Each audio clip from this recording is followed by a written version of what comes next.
Naomi Vance stands frozen at the glass doors of the Meridian Ballroom, watching her ex-fiancé hold court like a king who never lost his throne.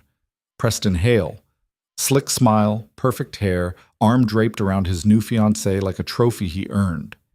Inside that room, he's been telling everyone the same lie for 2 years, that Naomi couldn't keep up with him, that she fell apart, that she barely survived their breakup. And tonight, surrounded by crystal and champagne and people who believe every word he says, he's about to find out just how catastrophically wrong he is. But first, she has to walk through those doors. Like this video, comment what city you're watching from, and follow this story to the end. You won't believe where it goes. The champagne smells expensive. That's the first thing Naomi notices when her grandmother pushes the door open, that sharp, bright scent of money pretending to be celebration. Pearl Vance doesn't wait for permission. She never does. The older woman glides into the venue with the kind of confidence people spend their whole lives trying to fake.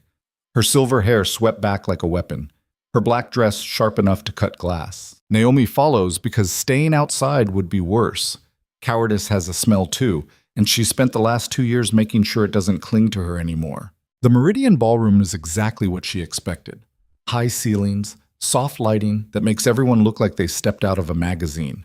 Tables dressed in white linen, centerpieces that probably cost more than most people's rent. Waiters drift between clusters of guests with trays of champagne and canapes that taste like air and regret. Laughter bubbles up in pockets, careful, curated, the kind that says we belong here louder than words ever could. And at the center of it all, holding court near the bar, is Preston Hale. He looks good. Naomi hates that she notices, but she does.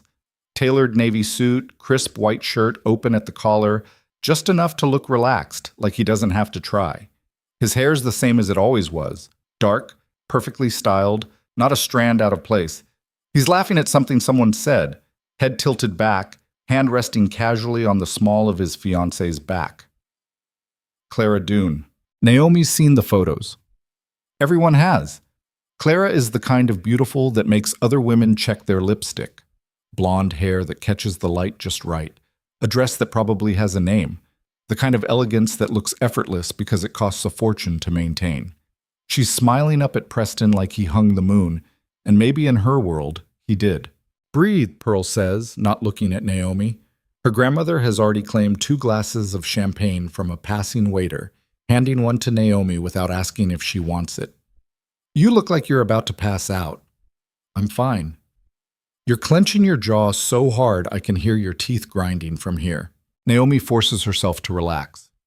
Pearl is right. She always is, which makes her insufferable and invaluable in equal measure.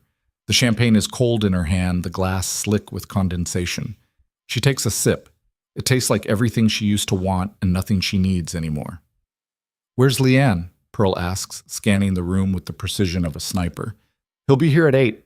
Meeting ran late. Of course it did. Pearl's tone carries the weight of someone who has spent 73 years watching people make excuses. You could have waited for him. I could have. But you didn't. No. Pearl's mouth curves into something that might be a smile if you're feeling generous. Good girl. They move deeper into the room. Naomi keeps her posture straight, her expression neutral. She's practiced this. Not just tonight, but for years. The art of walking into a space and taking up exactly as much room as you're supposed to. Not too much, not too little. Just enough to be noticed without being a spectacle. Someone calls Pearl's name. A woman in a red dress, laughing, waving. Pearl returns the wave with the kind of warmth she reserves for people she doesn't actually care about and excuses herself, leaving Naomi alone near a table of people she doesn't recognize. She should have stayed outside. Naomi Vance! The voice cuts through the ambient noise like a knife through silk, smooth, familiar, laced with something that sounds like affection but lands closer to condescension. She turns. Preston is standing 3 feet away, hands in his pockets, that same easy smile plastered across his face. Up close, he looks even better. The suit fits perfectly. His cologne is subtle, expensive. His eyes are the same clear blue she used to think she could get lost in, back when getting lost seemed romantic instead of dangerous. Preston. Her voice is steady. Small victory. Wow. He shakes his head, still smiling. I wasn't sure you'd actually come. Why wouldn't I? I don't know. I figured, well, you know, these things can be hard. She doesn't ask what he means. She doesn't have to. Preston has a way of saying things that sound kind but leave splinters under your skin. He's been doing it since the day they met, and she was stupid enough to think it meant he cared. I'm fine, she says. Of course you are. He steps closer, lowering his voice like they're sharing a secret. It's just, I know the last couple years have been tough for you, adjusting and all that. I just want you to know there's no hard feelings, okay? I'm really glad you're here. There it is, the blade wrapped in velvet. Naomi feels her jaw tighten again. She forces it to relax.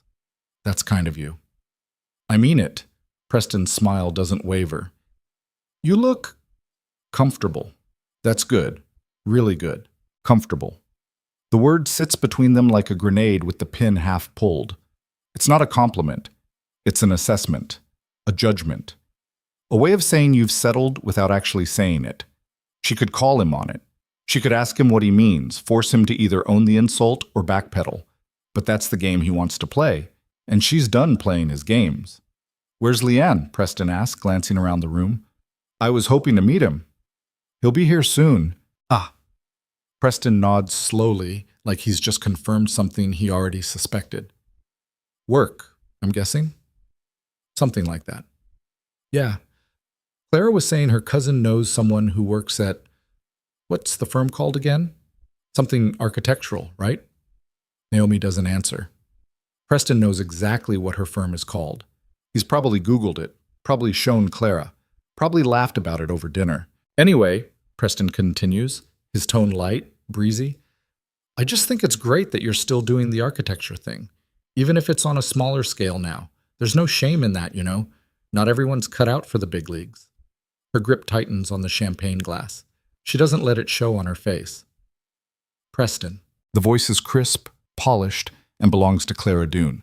She appears at Preston's side like she was summoned, slipping her hand into his with the kind of ease that comes from knowing you're exactly where you're supposed to be. Up close, she's even more striking. Her dress is ice blue silk, her jewelry minimal and perfect. She looks at Naomi with the kind of smile that doesn't reach her eyes. You must be Naomi, Clara says. I've heard so much about you. Have you? Oh, absolutely. Preston's told me all about your time together. Clara's smile sharpens just slightly, a blade hidden in sugar. It sounds like it was formative. Naomi takes another sip of champagne. It's not helping. Clara's an event planner, Preston says, beaming at his fiancée like she just cured cancer. She did all of this, actually. Isn't it incredible? It's very nice. Nice. Clara laughs, light and airy. Well, I suppose that's one word for it.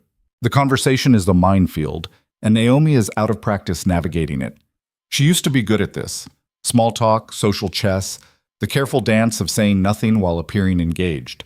But she's spent 2 years building a life where she doesn't have to perform for people who don't matter, and the muscles have atrophied. So, Clara says, tilting her head in a way that's probably supposed to look curious, but reads as predatory.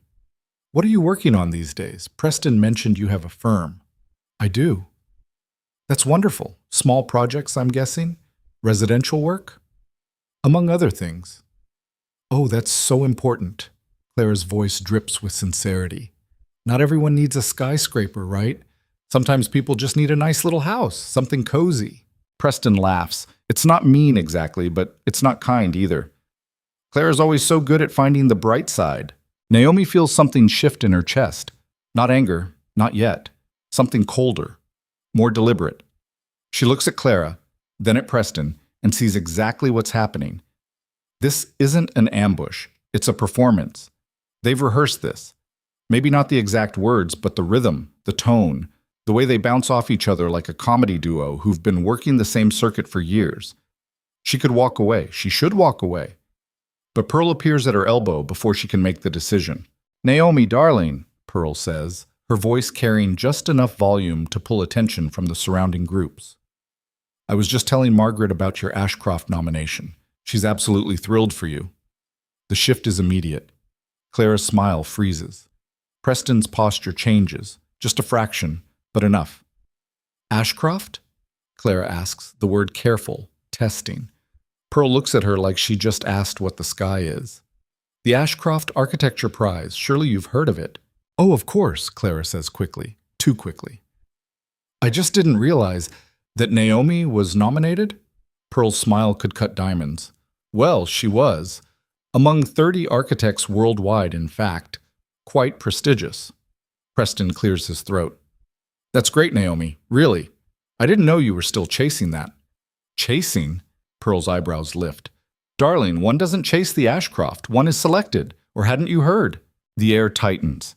Clara's hand slips from Preston's, her fingers curling around her champagne glass. Preston's smile is still in place, but it's shifted, harder now, less easy. Of course, he says smoothly. I just meant it's a competitive field, lots of talented people. I'm sure Naomi's doing her best. Her best. Pearl repeats the words like she's tasting something spoiled. Yes, I imagine she is. Preston's jaw tightens. For just a second, the mask slips, and Naomi sees what's underneath. The same thing that was always there. Ego. Insecurity. The desperate need to be the smartest person in the room, the most successful, the most important. She married that once. Thank God she didn't go through with it. Well, Clara says, her voice bright again, forcibly cheerful, I think it's wonderful that Naomi's still pursuing her dreams, even if things didn't work out the way she planned. Pearl opens her mouth, probably to eviscerate Clara with the kind of precision that comes from decades of social warfare. But Naomi touches her grandmother's arm gently. It's fine, Naomi says quietly. It's not, Pearl mutters, but she doesn't push. Preston seems to sense an opportunity. He straightens, gestures to the room around them. Why don't we grab some food? I think they're about to do toast soon, and I'd love for you to meet some of the other guests. Lots of interesting people here. I'm sure. No, really. There's a developer Clara works with. Great guy, does a lot of residential projects. Mid-range stuff, but solid work. I bet he'd love to talk shop with you. There it is again. The knife. Mid-range. Solid. Words that sound like compliments, but aren't. Naomi feels her grandmother tense beside her, but before either of them can respond, a voice cuts through the conversation. Preston Hale. A man in his 50s, silver-haired and red-faced, approaches with the kind of confidence that comes from never being told no. He claps Preston on the shoulder like they're old friends, though Preston's expression suggests otherwise. Richard, Preston says, his smile snapping back into place. Good to see you. You too, you too. Richard's gaze slides to Naomi, then Clara, then back to Preston. I was just telling everyone about that deal you closed last quarter. Impressive stuff. Really impressive. Preston's chest puffs slightly. Well, it was a team effort. Nonsense, you're too modest. Richard turns to Naomi and Pearl. This man is going places, mark my words. I don't doubt it, Pearl says, her tone so dry it could start fires. Richard doesn't seem to notice. He's already launched into a story about market trends and investment strategies, and Preston is nodding along like he's genuinely interested, though Naomi can see the calculation in his eyes. He's measuring the room, the audience, the potential. He's always been good at that, performing, making people believe whatever version of himself he needs them to see. Clara touches his arm, whispers something. Preston nods, excuses himself with a polished smile, and the two of them drift toward another group, leaving Naomi and Pearl with Richard, who is still talking about stocks or bonds or something Naomi stopped listening to 30 seconds ago. Excuse me, Naomi says, cutting through Richard's monologue. I need some air. She doesn't wait for a response. She turns and walks toward the far side of the room, where glass doors lead to a balcony overlooking the city. The air outside is cooler, sharper. She steps out, leaning against the railing, and lets herself breathe. The city sprawls below, lights scattered like stars. She used to love this view, used to think it represented possibility, potential, all the things she could build if she just worked hard enough. Now it just looks like a map of places she's already been. The door opens behind her. She doesn't turn. That man is insufferable, Pearl says, joining her at the railing. Richard, though Preston's giving him a run for his money. I shouldn't have come. Probably not. But you're here now. Naomi laughs, sharp and bitter. You know what the worst part is? He actually believes it. He actually thinks I'm struggling, that I couldn't make it without him. Because that's what he needs to believe. Pearl's voice is quieter now, less sharp. Men like Preston don't know how to hold two truths at once. Either he was right to leave you, or he made the biggest mistake of his life, and he's not capable of admitting the second one. He didn't leave me. I left him. Even worse.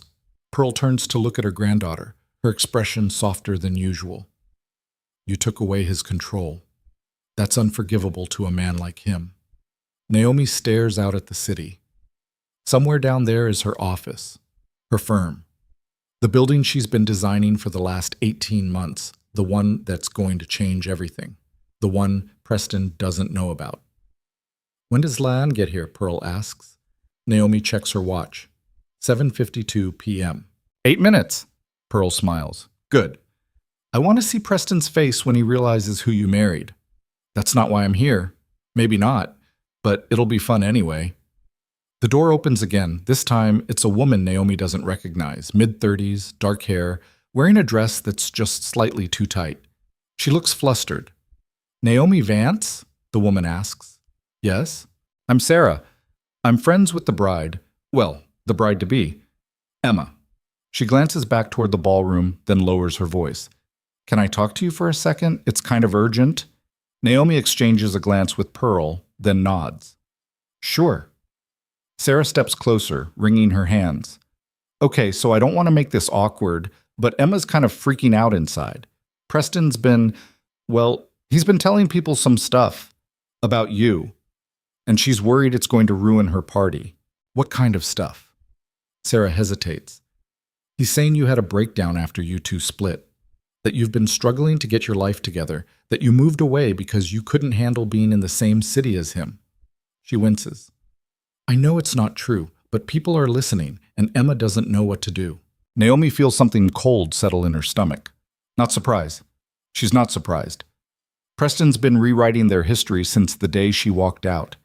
But hearing it confirmed, knowing he's doing it here, tonight, in front of people who don't know her well enough to question it. Where is he now? Pearl asks, her voice sharp. Inside, near the bar. He's got a crowd. Of course he does. Naomi straightens, smoothing down her dress. Tell Emma I'm sorry. I'll leave. No, Pearl says firmly. Absolutely not. Gran, you are not leaving. You are not giving him that. Pearl's eyes flash. You walk out of here now and you confirm everything he's been saying. You stay and you prove him wrong. I don't have to prove anything to anyone. You're right, you don't. But I do. Pearl's smile is sharp as glass. And I've been waiting 2 years for this. Before Naomi can argue, Pearl sweeps past Sarah and back into the ballroom. Naomi follows, her heart pounding. Inside, the crowd has shifted. People are gathered near the bar, a loose circle around Preston, who is holding court like he was born to it. Clara is at his side, laughing at something he just said. Emma, the bride-to-be, Naomi assumes, is standing off to the side, looking uncomfortable. Preston's voice carries over the ambient noise. I mean, I tried to support her. I really did. But there's only so much you can do when someone's not willing to help themselves, you know? A few people nod. Someone murmurs agreement. Naomi stops walking. Her hands are shaking. She presses them against her sides. Pearl doesn't stop. She cuts through the crowd like a ship through water, positioning herself directly in Preston's line of sight. Preston, darling, Pearl says, her voice loud enough to pull attention. I couldn't help but overhear. You were talking about someone who had a breakdown? Preston's smile falters for just a second. Oh, I was just... Because I find that so interesting, especially coming from you. Pearl's tone is light, conversational, but there's steel underneath. Tell me, were you referring to Naomi, your ex-fiancée? The room goes quiet. Not silent, but close. People are listening now. Preston recovers quickly. I don't think this is the time or place. Oh, I think it's exactly the time and place. Pearl's smile doesn't waver. After all, you've been so generous in sharing your version of events. I thought it might be helpful to provide some context. Gran, Naomi says quietly, but Pearl either doesn't hear or doesn't care. You see, Pearl continues, addressing the crowd now, my granddaughter did leave Preston. That part's true. But it wasn't because she had a breakdown. It was because she finally realized she deserved better than a man who spent more time managing her ambitions than supporting them. Preston's jaw tightens. That's not fair, isn't it? Pearl tilts her head. You told her she was too focused on her career, that she needed to scale back, be more realistic. You told her the Ashcroft Prize was a pipe dream. I was trying to protect her from disappointment. No, darling, you were trying to keep her small enough to fit into your life. Pearl's voice cuts like a scalpel. And when she refused, you made sure everyone knew it was her fault. The crowd is fully engaged now. Naomi can feel their eyes shifting between Pearl and Preston, watching the collision like it's a show. Preston's composure is cracking. His smile is gone, replaced by something harder. I think you're misremembering. I'm 73 years old. My memory is sharper than your hairline. A few people laugh. Preston's face flushes red. Clara steps in, her voice soothing. I think maybe we should all just take a breath. This is Emma's night, after all. You're absolutely right, Pearl says, which is why Preston should stop using it as an opportunity to rewrite history. Preston's control snaps. You know what? I don't have to stand here and listen to this. I was trying to be nice. I was trying to make Naomi feel welcome. But if she's going to send her grandmother to fight her battles, I didn't send anyone, Naomi says. Her voice isn't loud, but it cuts through the noise. Everyone turns. She steps forward, her heart hammering, her hands still shaking, but her voice steady. I didn't send anyone, she repeats. And I don't need anyone to fight my battles. I just need you to stop lying about me. Preston stares at her. For a moment, he looks genuinely surprised, like he didn't expect her to speak. I'm not lying, he says, his tone defensive. I'm just telling people what happened. Your version of what happened. The truth. Your truth, Naomi corrects, which conveniently makes you the hero and me the disaster. That's not. You told people I had a breakdown, that I couldn't handle our split, that I ran away because I couldn't stand being in the same city as you. She takes another step closer. None of that is true. Then where have you been? Preston's voice rises, and the crowd leans in. You disappeared for 2 years, Naomi. No one heard from you. You didn't return calls. You didn't show up to events. What was I supposed to think? That I moved on. The words land like stones. Preston's mouth opens, then closes. He looks at Clara, then back at Naomi. I tried to help you. I tried to be there for you. And you just walked away. Because you weren't helping me. You were controlling me. That's not true. Isn't it? Naomi's voice is quieter now, but no less firm. You told me to give up the Ashcroft nomination. You told me to focus on smaller projects, safer projects. You told me I was being unrealistic. I was being practical. You were being threatened. Naomi meets his eyes. Because you couldn't stand the idea that I might succeed without you. Preston's face goes red. That's true, Pearl says from the side. Completely true. The crowd is silent now. Naomi can feel the weight of their attention, the shift in the room. Preston is losing control of the narrative, and he knows it. You want to know where I've been? Naomi says, her voice steady. I've been building a life, a career, a future. Without you. Preston opens his mouth to respond, but before he can, the doors to the ballroom open, and Lian Zhao walks in. The room doesn't go silent. It shifts. A ripple of awareness moves through the crowd, heads turning, conversations pausing. Lian doesn't announce himself. He doesn't need to. He's 6'1", lean, dressed in a charcoal suit that fits like it was made for him. Because it was. His hair is dark, pushed back from his face, and his expression is calm, unreadable. But his eyes find Naomi immediately, and when they do, they soften. He crosses the room with the kind of quiet authority that makes people step aside without realizing they're doing it. He doesn't look at Preston, doesn't acknowledge Clara or Pearl or anyone else. He walks straight to Naomi, and when he reaches her, he touches her cheek gently, tilting her face up to his. Sorry I'm late, he says, his voice low. Naomi feels the tension in her chest ease just slightly. You're here now? Lian's gaze flicks to Preston, then back to her. Everything okay? She nods. It is now. Only then does Lian turn to face Preston. His expression doesn't change, still calm, still unreadable, But there's something in his eyes that makes Preston take a step back. "You must be Preston," Leon says. Preston recovers quickly, extending his hand. "I am. And you are?" Leon doesn't take the offered hand. "Lian Zhao, Naomi's husband." The word lands like a grenade. Preston's hand drops. His smile freezes. Clara's eyes widen slightly. "Husband," Preston repeats, the word stiff. "That's right." "I didn't—" Preston glances at Naomi, then back at Lion. "I didn't know she was married." "She is." The silence stretches. Preston is trying to regroup, trying to find his footing, but the ground keeps shifting. "Well," Preston says finally, forcing a smile. "Congratulations. That's great. Really great." Leon doesn't respond.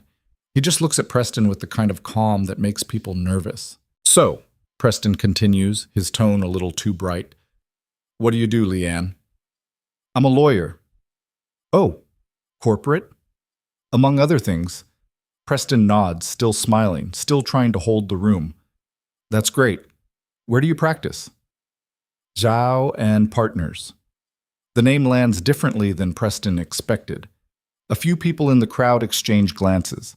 Someone whispers something. Preston's smile tightens. "Zhao and Partners," he repeats. "As in, the Zhao and Partners?" "Yes." Preston's composure cracks further. Zhao and Partners isn't just a law firm. It's the law firm. International, high profile. The kind of place that represents governments and corporations and people who need problems to disappear quietly. And Lian Zhao isn't just a lawyer there. He owns it. Preston looks at Naomi, then at Lian, and for the first time tonight, he seems genuinely at a loss for words. Lian's expression doesn't change. He simply stands there, one hand resting lightly on Naomi's back, and waits. And the room holds its breath. The silence doesn't last. It breaks when Clara laughs. High, nervous, the kind of sound that's meant to diffuse tension, but only makes it worse. She touches Preston's arm, her fingers curling around his sleeve like she's trying to anchor him, or maybe herself. "Well," Clara says, her voice too bright, "this is wonderful. Naomi, you didn't mention you were married. That's such exciting news." Naomi doesn't answer. She's watching Preston, watching the way his jaw works, the way his eyes keep darting between her and Leanne, like he's trying to solve an equation that doesn't make sense. Leanne's hand is still resting lightly on her back. It's not possessive, not performative, just steady. A reminder that she's not alone in this room, that she doesn't have to carry the weight of Preston's bullshit by herself anymore. "How long have you been married?" Clara asks, still trying, still smiling. 2 years, Leanne says. Preston's head snaps up. 2 years? "Yes."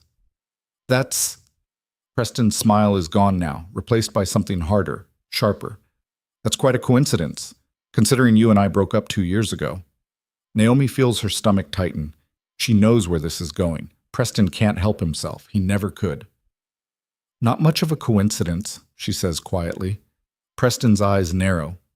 "What's that supposed to mean?" "It means I moved on." "You moved on?" Preston repeats the words like they're in a foreign language. 2 years ago, you told me you needed space. You told me you weren't ready for marriage, and then you ran off and married someone else?" "I wasn't ready to marry you," Naomi corrects. "There's a difference." The crowd is fully engaged now, leaning in, drinks forgotten. This is better than whatever speeches were planned. This is blood in the water. Preston's face flushes red. "You're telling me you met this guy?" He gestures at Leon without looking at him. "And what? Decided he was worth marrying in a matter of weeks? Months?" 3 months, Leon says, his tone so calm it's almost infuriating. "We met 3 months after she left you. Married 3 months after that." Preston laughs, sharp and bitter. "Jesus Christ, Naomi, that's insane. You know that, right? You always said you needed time, that you weren't sure about commitment, and then you just, threw all that away for a stranger?" "He's not a stranger," Naomi says. "He was. And now he's my husband." Preston's hands curl into fists at his sides. Clara's still touching his arm, but her smile is faded. She looks uncomfortable, like she's realizing this party is spiraling into something she can't control. "I just don't get it," Preston says.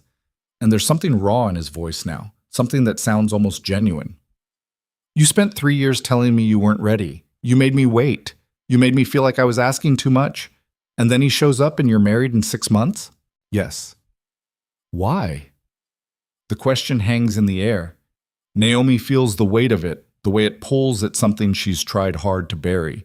Because the truth is complicated. The truth is that she wasn't ready to marry Preston because Preston made her feel small and Leon made her feel like she could take up space. But she's not going to explain that here, in front of these people, with Preston looking at her like she owes him an answer. Because I wanted to, she says simply. That's not an answer. It's the only one you're getting. Preston's jaw tightens. He looks at Leon, really looks at him this time, and Naomi can see the calculation happening behind his eyes. He's trying to find a weakness, a crack, something he can use. So you're a lawyer, Preston says, his tone shifting, becoming conversational again.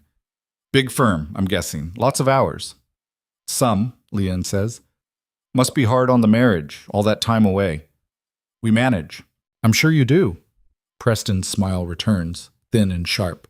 Though I have to say, Leanne, you're a braver man than I am. Naomi's not exactly easy to live with.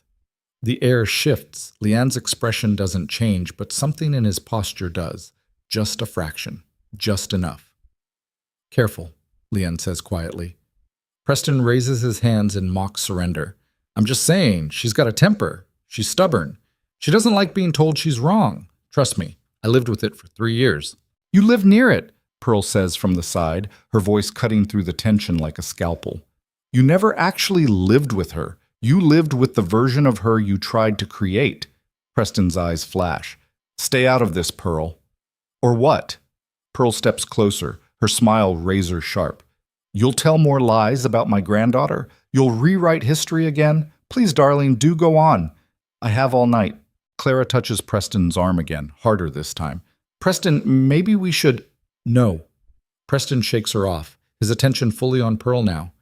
You know what your problem is, Pearl. You've always babied her. You've always made excuses for her. She walked out on me without a real explanation, disappeared for 2 years, and you act like she's the victim. She is the victim, Pearl says coldly, of your ego. My ego? Preston laughs, sharp and humorless. That's rich. You want to talk about ego? Let's talk about how Naomi spent 3 years chasing awards and recognition, putting her career ahead of everything else, including us. Let's talk about how she couldn't handle the idea of being a supportive partner because she was too busy trying to prove something to people who don't even care. Naomi feels something crack open in her chest. Not anger, not yet. Something colder, more final. You're right, she says quietly. Preston stops. What? You're right. I did put my career first. I did chase recognition. I did try to prove something. She takes a step closer, her voice steady. Because you made me feel like I had to. Every time I succeeded, you found a way to diminish it. Every time I set a goal, you told me it was unrealistic. You didn't want a partner, Preston. You wanted an accessory. That's not true. It is true, and you know it. Preston's face is red now, his composure completely gone. I supported you. I went to your events. I listened to you talk about your projects for hours. I did everything a good partner is supposed to do. You performed, Naomi says. You showed up and smiled and played the role. But you never actually believed in me. Not really, because you didn't believe in yourself. Preston's voice rises, pulling more attention from the crowd. You were always second-guessing, always worried you weren't good enough. I was trying to protect you from that. No, Naomi says, her voice harder now. You were trying to keep me dependent on you. Preston's hands shake.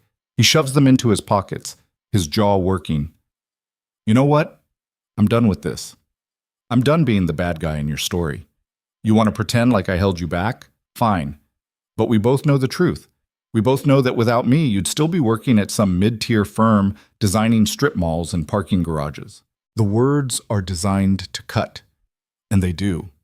Naomi feels them land, feels the old familiar sting of Preston's condescension, the way he could take her worst fears and sharpen them into weapons.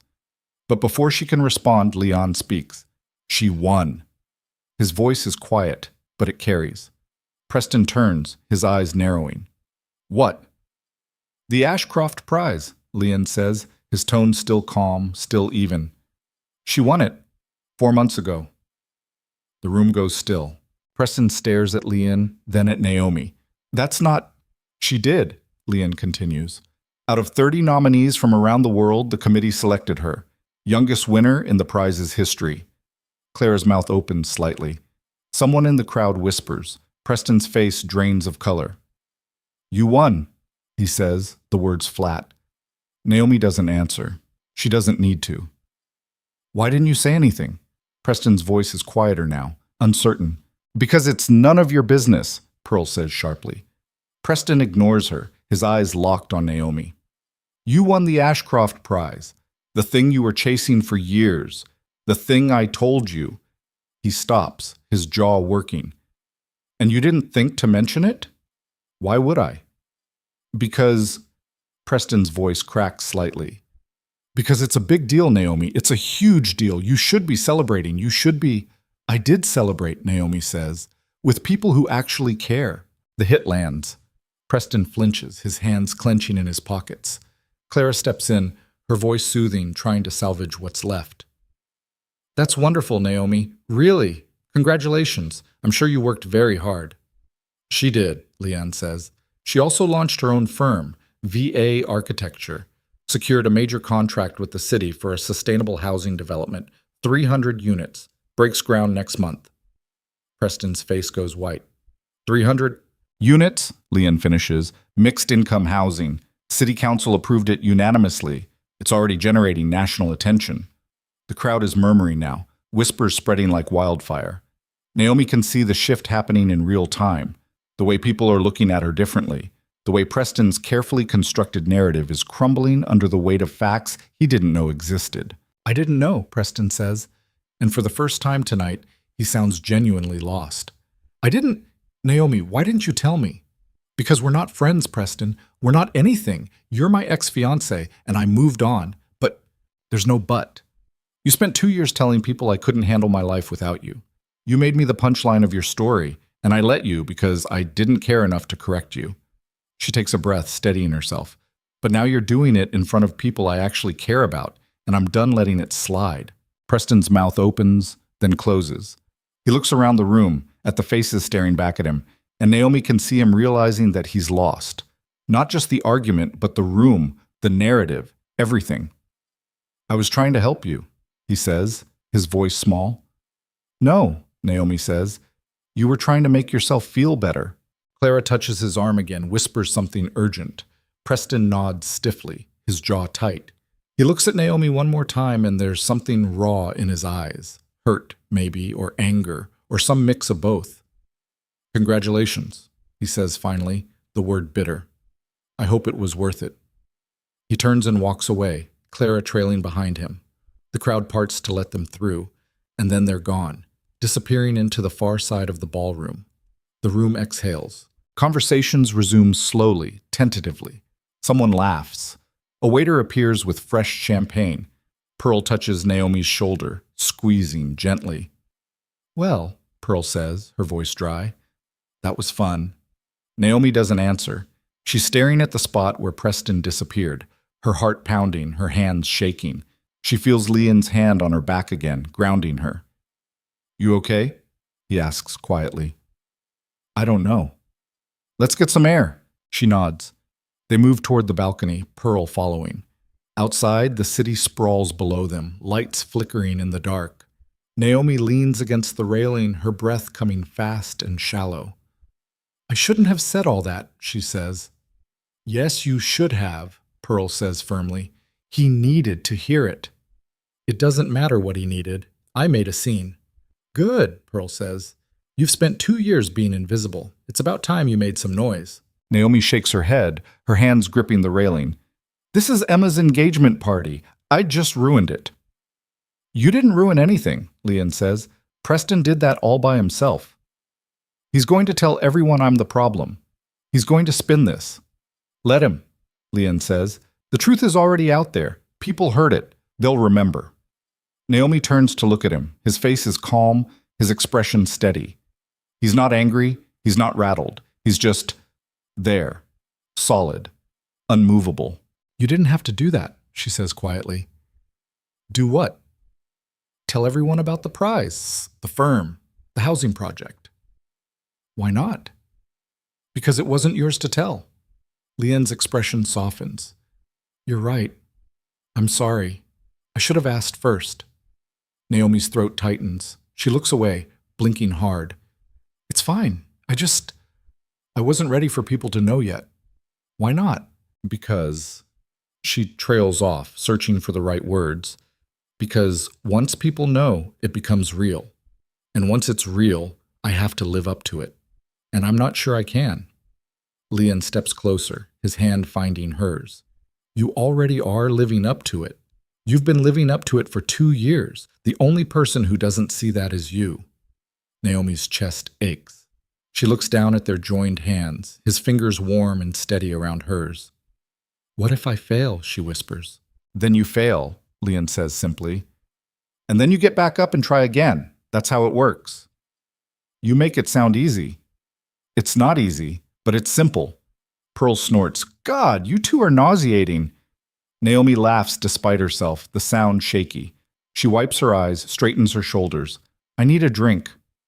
I'll get you one, Pearl says, already moving toward the door. Something strong. You've earned it. She disappears inside, leaving Naomi and Leanne alone on the balcony. The city hums below them, distant and indifferent. Naomi leans her head against Leon's shoulder, closing her eyes. Thank you, she says quietly. For what? For showing up, for not letting me do this alone. I'll always show up, Leon says. That's the deal. Naomi smiles against his shoulder. That's a terrible deal. Maybe, but I'm sticking with it. They stand there for a moment, the noise of the party muted behind them. Naomi feels the tension in her chest start to ease just slightly. Not gone, never completely gone, but manageable.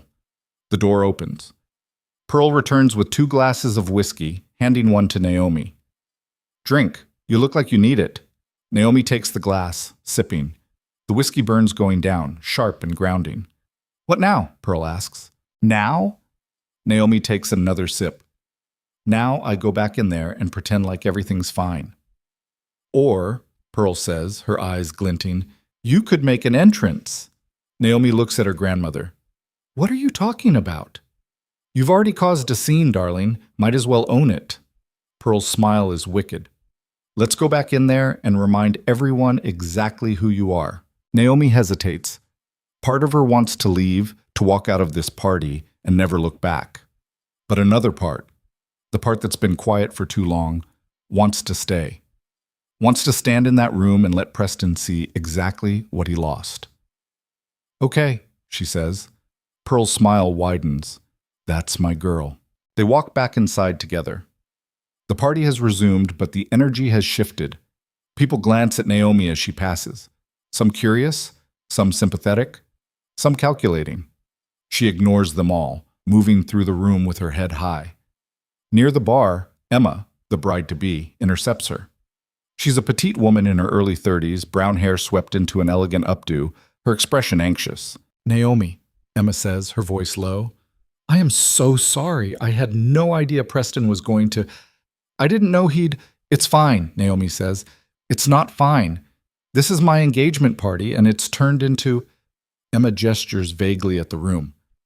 I should have said something sooner. I should have stopped him.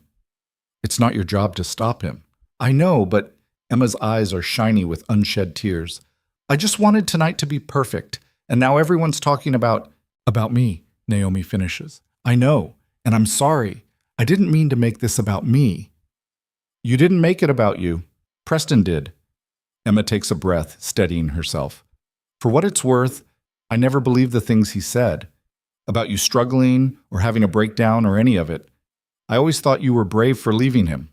Naomi blinks, surprised. You did? Yeah, Preston's. He's a lot. And he's my friend's brother, so I have to be nice to him. But between you and me? Emma lowers her voice. He's kind of an asshole. Naomi laughs, sharp and unexpected. Yeah, he is. Emma smiles, relieved. I'm glad you're here, really, and congratulations on the Ashcroft Prize and your firm and everything. That's incredible. Thank you. Emma squeezes her arm gently, then moves away, pulled into conversation with another guest. Naomi watches her go, feeling something settle in her chest. Not relief exactly, but something close. She turns and nearly runs into a man in his 40s, balding, wearing a suit that's just slightly too tight. He's holding a champagne glass and grinning at her like they're old friends. "Naomi Vance," he says. "Tom Ryder. I'm on the city planning committee." Naomi shakes his offered hand. "Nice to meet you." "I have to say I'm impressed. The housing project you're working on, bold move. Sustainable design, mixed income units, community integration, that's exactly what this city needs." "Thank you. I mean it. We need more architects willing to take risks like that. Too many people play it safe, stick to what sells, what makes investors happy. But you're actually trying to do something meaningful." Tom takes a sip of his champagne. "How's the timeline looking? Still breaking ground next month?" "That's the plan." "Good, good. If you need any support from the committee, let me know. I'd love to see this project succeed." He hands her a business card, shakes her hand again, and drifts away. Naomi stares at the card, then slips it into her purse. The rest of the night unfolds in a blur. More people approach her, some curious, some congratulatory, some clearly trying to network. She answers their questions, accepts their compliments, and tries not to think about the fact that an hour ago, these same people were listening to Preston paint her as a failure. Preston himself has disappeared. She catches glimpses of Clara across the room, laughing with a group of women, but Preston is nowhere to be seen, probably licking his wounds somewhere private. Good. Pearl appears at her elbow, holding another glass of whiskey. "You're being very gracious." "I'm being polite." "Same thing." Pearl hands her the glass. "How are you holding up?" "I'm tired." "I bet. You've had quite the night." Naomi sips the whiskey. "I want to go home." "Then let's go home." "We can't. Emma's engagement party isn't over yet." "So?" Pearl raises an eyebrow. "Darling, you've already given them the show of the year. Leave them wanting more." Naomi considers this. She looks around the room, at the people laughing and drinking and pretending like the last hour didn't happen, at the glittering chandeliers and the perfect centerpieces and the carefully curated illusion of elegance. "Okay," she says, "let's go." They find Leanne near the entrance, talking quietly with a man Naomi doesn't recognize. When he sees them approaching, he excuses himself and joins them. "Ready to leave?" he asks. "More than ready." They slip out quietly. No goodbyes, no fanfare. The night air is cool against Naomi's skin, sharp and clean after the warmth of the ballroom. She breathes deeply, feeling her lungs expand. "That was," she starts, then stops. "A disaster?" Pearl offers. "I was going to say surreal. Tomato, tomato." Lian's car is parked a block away. They walk in silence, the city humming around them. Naomi's feet hurt in her heels, and her head is starting to ache, but she doesn't care. She's out. She's free. They reach the car, a sleek black sedan that cost more than most people's annual salary. Leanne opens the door for her and she slides into the back seat, Pearl following. Leanne gets in front, starting the engine. "Where to?" he asks. "Home," Naomi says. "Your place or mine?" She smiles despite herself. "Ours." Leanne pulls into traffic. The city slides past the windows, lights blurring together. Naomi leans her head back against the seat, closing her eyes. "You okay?" Pearl asks quietly. "I don't know," Naomi says honestly. "Ask me tomorrow." "Fair enough." They drive in silence for a while. Naomi's mind is racing, replaying the night in fragments. Preston's face when Lion revealed the Ashcroft Prize. Clara's forced smile. The crowd leaning in, hungry for drama. Emma's apology. "Do you think he'll try to spin it?" she asks suddenly. "Who, Preston?" Pearl snorts. "Oh, absolutely. He'll tell everyone you ambushed him, that you brought your rich husband to intimidate him, that you're still bitter about the breakup. He'll rewrite tonight just like he rewrote the last 2 years." "Then what was the point?" "The point," Pearl says slowly, "is that the truth is out there now. The people who matter heard it, and Preston knows you're not the person he's been pretending you are." "Does that matter?" "It matters to him, which means it matters." Naomi opens her eyes, staring out the window. "I don't want to care what he thinks anymore." "Then don't." "It's not that simple." "It is, actually. You just decide. Every day you wake up and decide that his opinion doesn't matter. Eventually, it sticks." Naomi doesn't answer. She knows Pearl is right, but knowing and doing are two different things. They pull up to the building, a high-rise in the financial district, all glass and steel and impersonal elegance. Leanne parks in the underground garage, and they take the elevator to the 23rd floor. The apartment is dark when they enter. Leanne flips on the lights, and the space floods with soft, warm illumination. It's modern, minimalist, all clean lines and muted colors. Naomi kicks off her heels, feeling the cool hardwood under her feet. "I'm going to bed," Pearl announces, already heading toward the guest room. "Wake me if the world ends. Otherwise, let me sleep." "Good night, Gran." Pearl waves without turning around, disappearing down the hall. Naomi hears the door close, and then it's just her and Leanne. "You want something to eat?" Leanne asks. "I'm not hungry." "You should eat anyway." "Leanne, humor me." Naomi sighs but follows him into the kitchen. He pulls leftovers from the fridge, some kind of pasta dish from 2 nights ago, and heats it in the microwave. They eat standing at the counter, not talking, just existing in the same space. When they're done, Leanne washes the dishes while Naomi leans against the counter, watching him. His movements are precise, methodical. Everything he does is like that, measured, controlled. It used to drive her crazy how calm he always was. Now it's grounding. "What are you thinking?" he asks, not looking up from the sink. "That I should have stayed home." "But you didn't." "No." "Do you regret it?" Naomi considers this. "I don't know. Part of me feels like I gave Preston exactly what he wanted, a reaction, a scene, proof that I'm not over him." "Are you?" "Am I what?" "Over him." The question hangs between them. Naomi looks at Leanne, at the way his hands move through the soapy water, at the set of his shoulders. "Yes," she says finally, "I'm over him. I have been for a long time, but I'm not over what he did. The lies, the manipulation, the way he made me feel small. That's harder to let go of." Leanne dries his hands on a towel, turning to face her. "You don't have to let go of it. You just have to decide it doesn't control you anymore." That's what Pearl said. Then she's smarter than I gave her credit for. Naomi smiles faintly. "She'd be thrilled to hear you say that." Leanne crosses the kitchen, stopping in front of her. He cups her face in his hands, his thumbs brushing her cheekbones. "You did good tonight. I caused a scene. You stood up for yourself. That's different." "Is it?" "Yeah."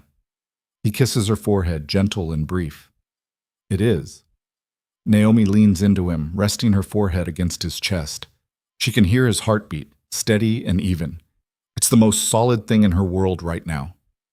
"What if it gets worse?" she whispers. "What if it doesn't?" That's not an answer. "Sure it is. You're catastrophizing. You're imagining worst-case scenarios that probably won't happen." "They might." "They might," Leanne agrees.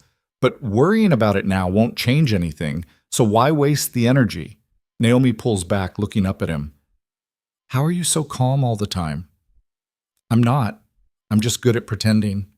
She laughs, the sound tired. "You're terrible at pretending." "Then I guess I'm just calm." They stand there for a moment, the kitchen quiet around them. Then Naomi's phone buzzes in her purse. She ignores it. It buzzes again and again. "You should check that," Leanne says. "I don't want to." "Check it anyway." Naomi sighs, retrieving her phone. The screen is lit up with notifications, texts, emails, missed calls. She scrolls through them, her stomach sinking with each new message. Most are from people she barely knows, acquaintances from the party, asking if she's okay, offering vague platitudes. A few are from colleagues, congratulating her on the Ashcroft Prize now that it's public knowledge. One is from Emma, apologizing again, and one is from a number she doesn't recognize. She opens it. "You made a fool of yourself tonight, but I guess that's nothing new.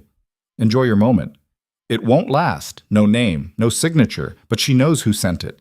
Naomi's hands shake as she sets the phone down on the counter. Leon picks it up, reads the message, his jaw tightening. "Block the number," he says. "It won't matter. He'll find another way." "Then we'll deal with it. Leanne, we'll deal with it," he repeats, his voice firm. "Whatever he does, whatever he says, we'll handle it, together." Naomi wants to believe him. She wants to believe that tonight was the end of it, that Preston will crawl back into whatever hole he came from and leave her alone. But she knows better. Men like Preston don't let go.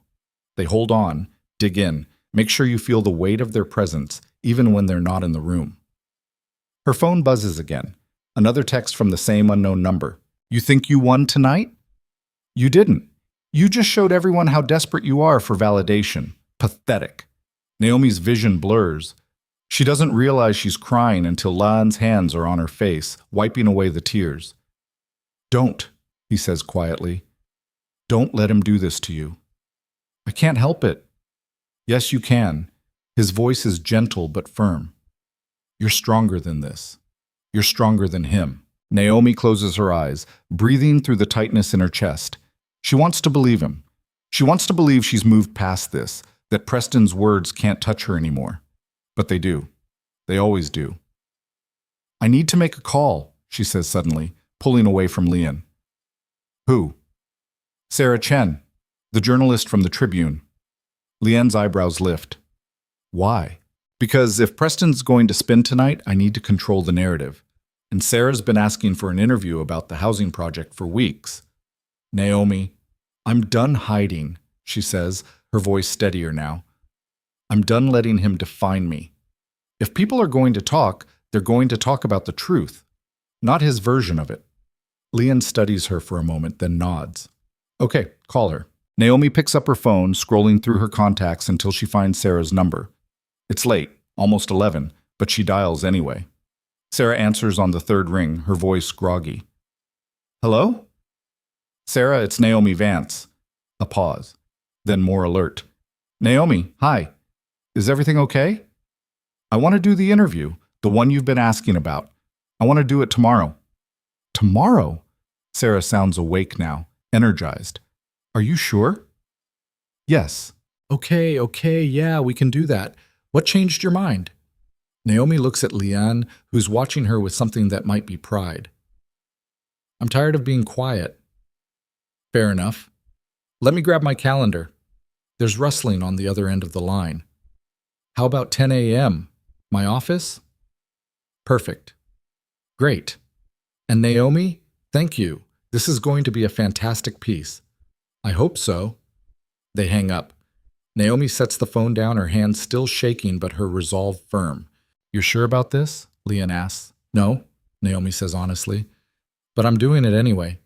Lian smiles, pulling her close. That's my girl. They stand there in the kitchen, holding each other, and for the first time all night, Naomi feels like she can breathe.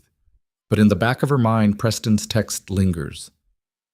You think you won tonight? And she knows, deep in her bones, that this isn't over. Not by a long shot. The morning comes too fast. Naomi wakes to sunlight cutting through the curtains, sharp and unforgiving. Her head aches, not from alcohol, but from the kind of exhaustion that settles deep in your bones when your mind won't shut off. She reaches for her phone on the nightstand and immediately regrets it. 47 notifications. She scrolls through them with her stomach churning. More texts from people at the party. 3 voicemails from numbers she doesn't recognize, a dozen emails, and buried in the middle of it all, another message from Preston's unknown number. Sleep well? Hope you're ready for today. It's going to be interesting. Naomi deletes it without responding. Her hands are shaking again. She hates that. Hates that he can still do this to her with just a few words on a screen. Lynn is already up, dressed in a suit, standing by the window with a cup of coffee. He turns when he hears her moving.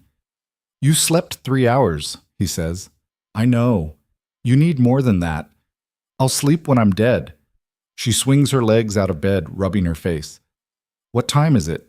8:30. Your interview's at 10. Right. Naomi stands, her muscles protesting. Everything hurts. I need coffee. Already made some. Lian gestures toward the kitchen.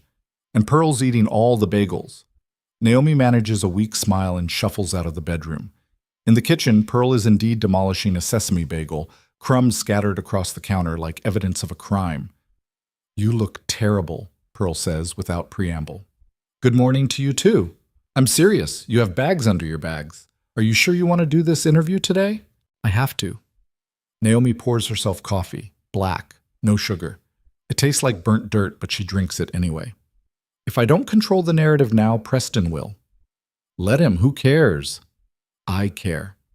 Pearl studies her granddaughter with those sharp eyes that miss nothing. You know what I think? I'm sure you're going to tell me. I think you're making a mistake. I think you should take a breath, let the dust settle, and then make your move. Not rush into an interview when you're running on fumes and rage.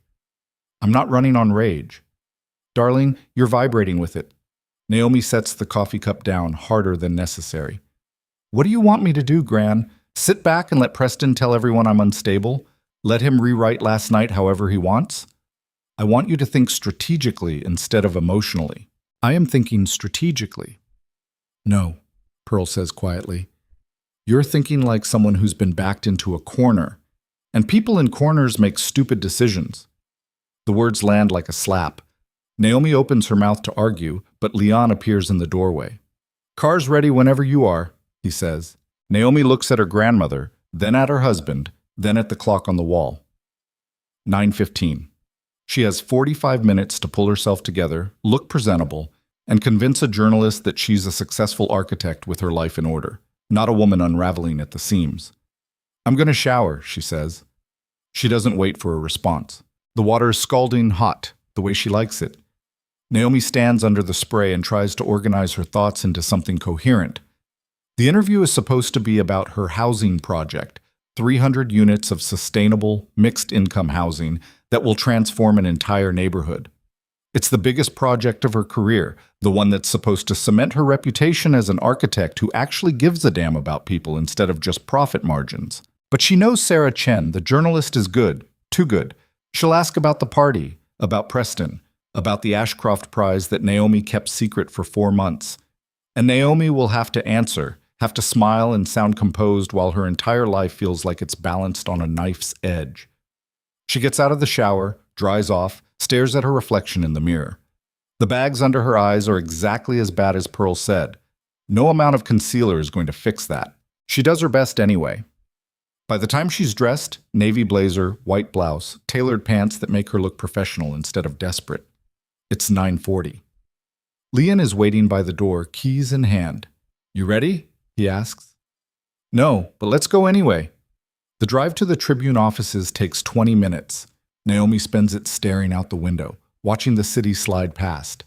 Leon doesn't try to make conversation, which she's grateful for. She doesn't have the energy for small talk. They pull up to the building at 9:58. Leon parks, kills the engine, turns to look at her. You've got this, he says. You don't know that. Yes, I do. Naomi wants to believe him. She really does. But all she can think about is Preston's text. It's going to be interesting. What does that mean? What did he do? She pushes the thought away, unbuckles her seatbelt. I should go. I'll be here when you're done. You don't have to wait. I know. Naomi leans over, kisses him quickly, then gets out of the car before she can lose her nerve. The Tribune building is all glass and chrome, aggressively modern. Naomi checks in at the front desk, gets a visitor badge, takes the elevator to the 4th floor. Her palms are sweating. She wipes them on her pants. Sarah Chen is waiting in a small conference room, laptop open, recorder already on the table. She's younger than Naomi expected, early 30s, black hair cut in a sharp bob, wearing a green dress that probably cost more than Naomi's entire outfit. She stands when Naomi enters, extending her hand. Naomi, thank you so much for doing this. Of course. Naomi shakes her hand, sits down across from her. I appreciate you making time on such short notice.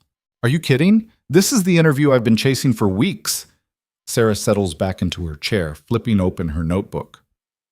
I have to say the timing is interesting. I heard there was some drama at an engagement party last night. And there it is. Not even 30 seconds in. There was a misunderstanding, Naomi says carefully.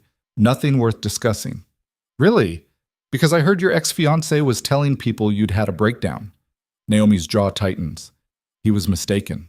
That's one way to put it. Sarah's smile is sharp. I also heard you won the Ashcroft Prize 4 months ago and didn't tell anyone. Why the secrecy?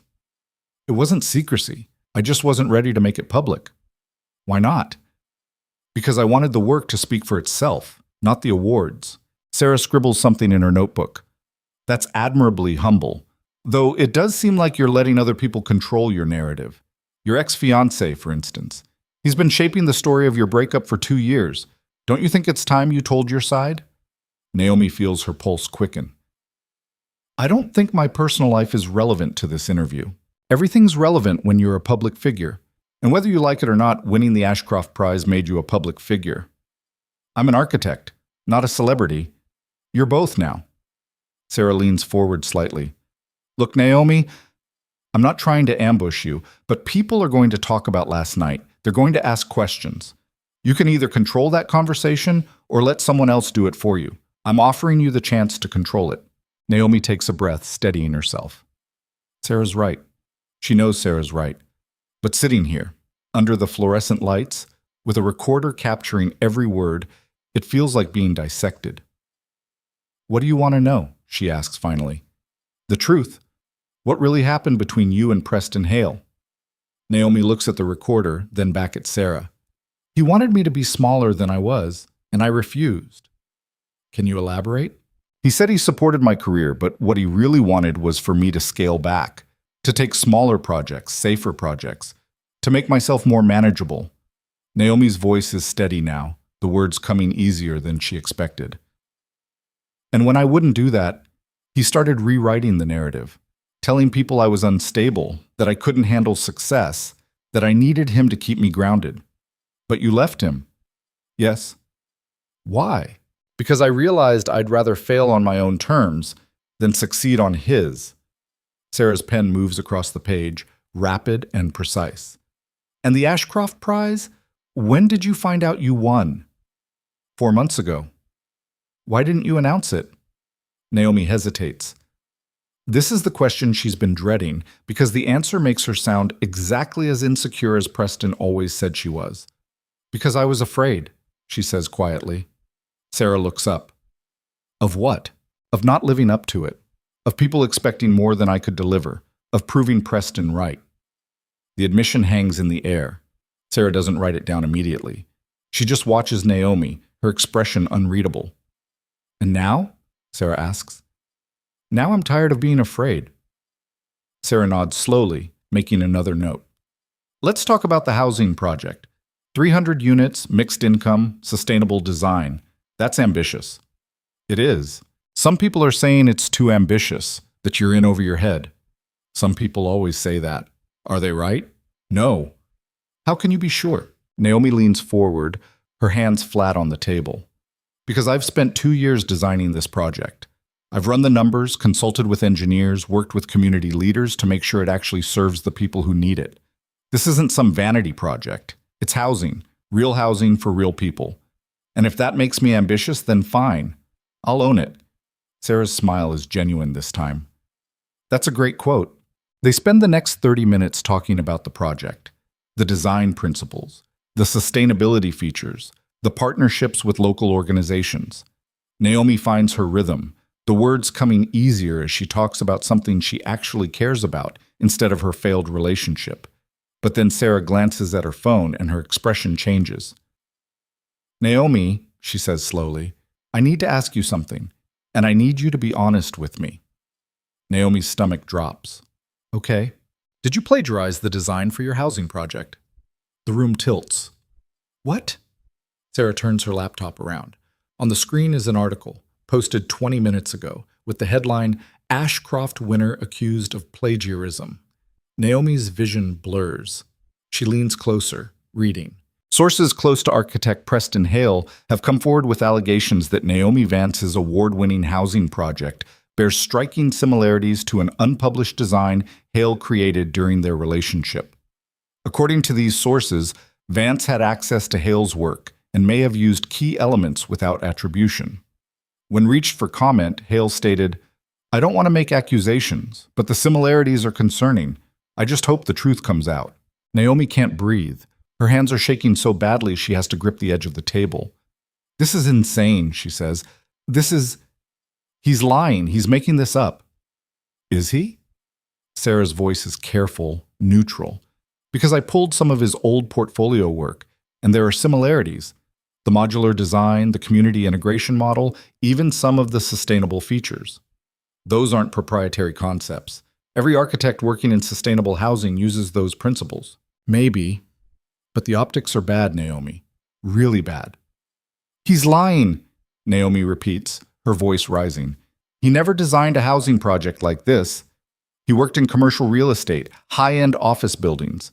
He wouldn't know the first thing about mixed-income housing. Then how do you explain the similarities? I can't. Naomi's throat closes up. I don't know. Maybe he copied me. Maybe he went back and created something after the fact to make it look like I stole from him. Sarah's expression is skeptical. That seems like a stretch. And you think it's more believable that I won the Ashcroft Prize with stolen work? I don't know what to believe. That's why I'm asking. Naomi stands abruptly, her chair scraping against the floor. This interview is over. Naomi, I said it's over. She grabs her purse, her phone, and walks out. Her legs feel like they're going to give out, but she keeps moving, down the hallway, past the cubicles, into the elevator. She jabs the button for the ground floor, her breath coming in short, sharp bursts. The elevator doors close. Naomi leans against the wall, her vision swimming.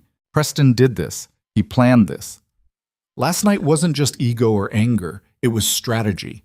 He let her expose herself, let her reveal the Ashcroft Prize and the housing project, and then he pulled the rug out from under her. It's going to be interesting. The elevator reaches the ground floor. Naomi stumbles out through the lobby into the bright morning sunlight. Leanne's car is still parked where he left it. She can see him through the windshield, on the phone, his expression serious. She yanks open the passenger door and collapses into the seat. Leanne ends his call immediately. What happened? He did it. He actually did it. Did what? Preston. He's accusing me of plagiarism. There's an article, it's already online, saying I stole the design for the housing project from him. Leanne's jaw tightens. He pulls out his own phone, scrolling rapidly. His face darkens as he reads. This is bullshit, he says flatly. I know it's bullshit, but people are going to believe it. Sarah already half believes it. She asked me how to explain the similarities, and I didn't have an answer, and now she thinks... Naomi's voice cracks. She thinks I'm a fraud. She doesn't think that. You didn't see her face. Leanne sets his phone down, reaching for her hand. We'll fix this. How? How do we fix this? Naomi pulls her hand away, pressing her palms against her eyes. He's been planning this. He knew I'd go public with the prize and the project, and he set this up so he could destroy me the second I did. He didn't destroy you. He will. Once this gets traction, once people start digging, they're going to find all the times I talked to Preston about my work, all the times I showed him sketches and plans. He'll twist it, make it look like I was stealing from him instead of just sharing ideas. Then we get ahead of it. We release your original sketches, your design process, everything that proves this project is yours. And what if it's not enough? Naomi's voice is raw now, desperate. What if people decide the similarities are too close, that I'm guilty even if I'm not? What happens to the project then? What happens to the 300 families who are supposed to have homes? Leanne doesn't have an answer. He just sits there, his hands gripping the steering wheel, his knuckles white. Naomi's phone buzzes. She looks at the screen and feels bile rise in her throat. It's a text from Tom Ryder, the city planning committee member from last night. Naomi, I need you to call me ASAP. We have a problem. She dials with shaking hands. Tom answers on the first ring. Naomi, I'm sorry, but I have to ask, is there any truth to these plagiarism allegations? No, absolutely not. Okay, I believe you. But the committee is in an uproar. Half of them want to pull the project pending an investigation. Naomi's heart stops. They can't do that. They can, actually. The contract has a clause about ethical violations. If there's even a credible allegation, it's not credible. It's a lie. Preston Hale is my ex-fiancé and he's trying to sabotage me. I understand that. But from where the committee is sitting, they see an Ashcroft Prize winner with a suddenly very public ex making very specific accusations. They have to take it seriously. How long do I have? What? Before they make a decision, how long do I have to prove this is bullshit? Tom is quiet for a moment. The emergency meeting is scheduled for tomorrow morning, 9 a.m. If you can present evidence that definitively proves the design is yours, original sketches, development timelines, anything that predates your relationship with Hale, you might be able to swing the vote. And if I can't, then the project is dead. Naomi closes her eyes. Okay, I'll be there. She hangs up. Leanne is watching her, his expression grim. They're going to pull it, she says. Unless I can prove the design is mine, they're killing the project. Then we prove it. How? I don't keep every single sketch I've ever made. I don't have a paper trail dating back 5 years. Preston knows that. That's why he's doing this now. There has to be something. There isn't. Naomi's voice is flat, dead. I worked on this project alone. I didn't register it with any professional organization. I didn't apply for patents or copyrights. I just designed it, refined it, and presented it to the city. And now Preston's going to claim it was his all along, and I won't be able to prove otherwise. Leon starts the car, pulling into traffic. Where are we going? Home. I need to go through everything, every file, every email, every scrap of paper. There has to be something that proves this is mine. They drive in silence. Naomi stares out the window, her mind racing. Somewhere in her files, there has to be evidence, a dated sketch, an email thread, a meeting note, something. But even as she thinks it, she knows the truth. Preston was smart. He waited until she was in too deep to back out, until the project was public and her reputation was tied to it. And then he struck, not with violence or aggression, but with doubt, with just enough truth to make the lie believable. They reach the apartment building. Naomi is out of the car before Leanne has fully parked, running for the elevator. Pearl is still in the apartment when she bursts through the door. What happened? Pearl asks, standing. Preston happened. Naomi doesn't stop moving. She heads straight for the home office, yanking open file cabinets, pulling out folders. He's accusing me of plagiarism, says I stole the housing project design from him. That's absurd. I know it's absurd, but I have to prove it. And I have until tomorrow morning. Pearl follows her into the office, Leon close behind. Naomi is pulling out everything now. Old notebooks, printouts, USB drives. The desk is covered in paper within minutes. What are you looking for? Leon asks. Anything dated. Anything that shows I was working on this before Preston and I broke up. You were. I know I was, but I need proof. She opens her laptop, scrolling through files, design drafts, budget projections, community impact assessments. Everything is dated within the last 2 years, after the breakup. Fuck! Naomi slams the laptop shut. Fuck! Keep looking, Pearl says. There has to be something. They search for hours. Naomi goes through every file, every email, every document she's saved in the last 5 years. Leon checks her cloud storage. Pearl digs through physical files. Nothing. Every substantial piece of work on the housing project is dated after the breakup. There are a few rough sketches from earlier, vague concepts, nothing detailed enough to prove ownership, and all of them could just as easily have been influenced by Preston's work if he claims he showed her his designs first. By 4 p.m., Naomi is sitting on the floor surrounded by papers, her head in her hands. This is it, she says quietly. This is how it ends.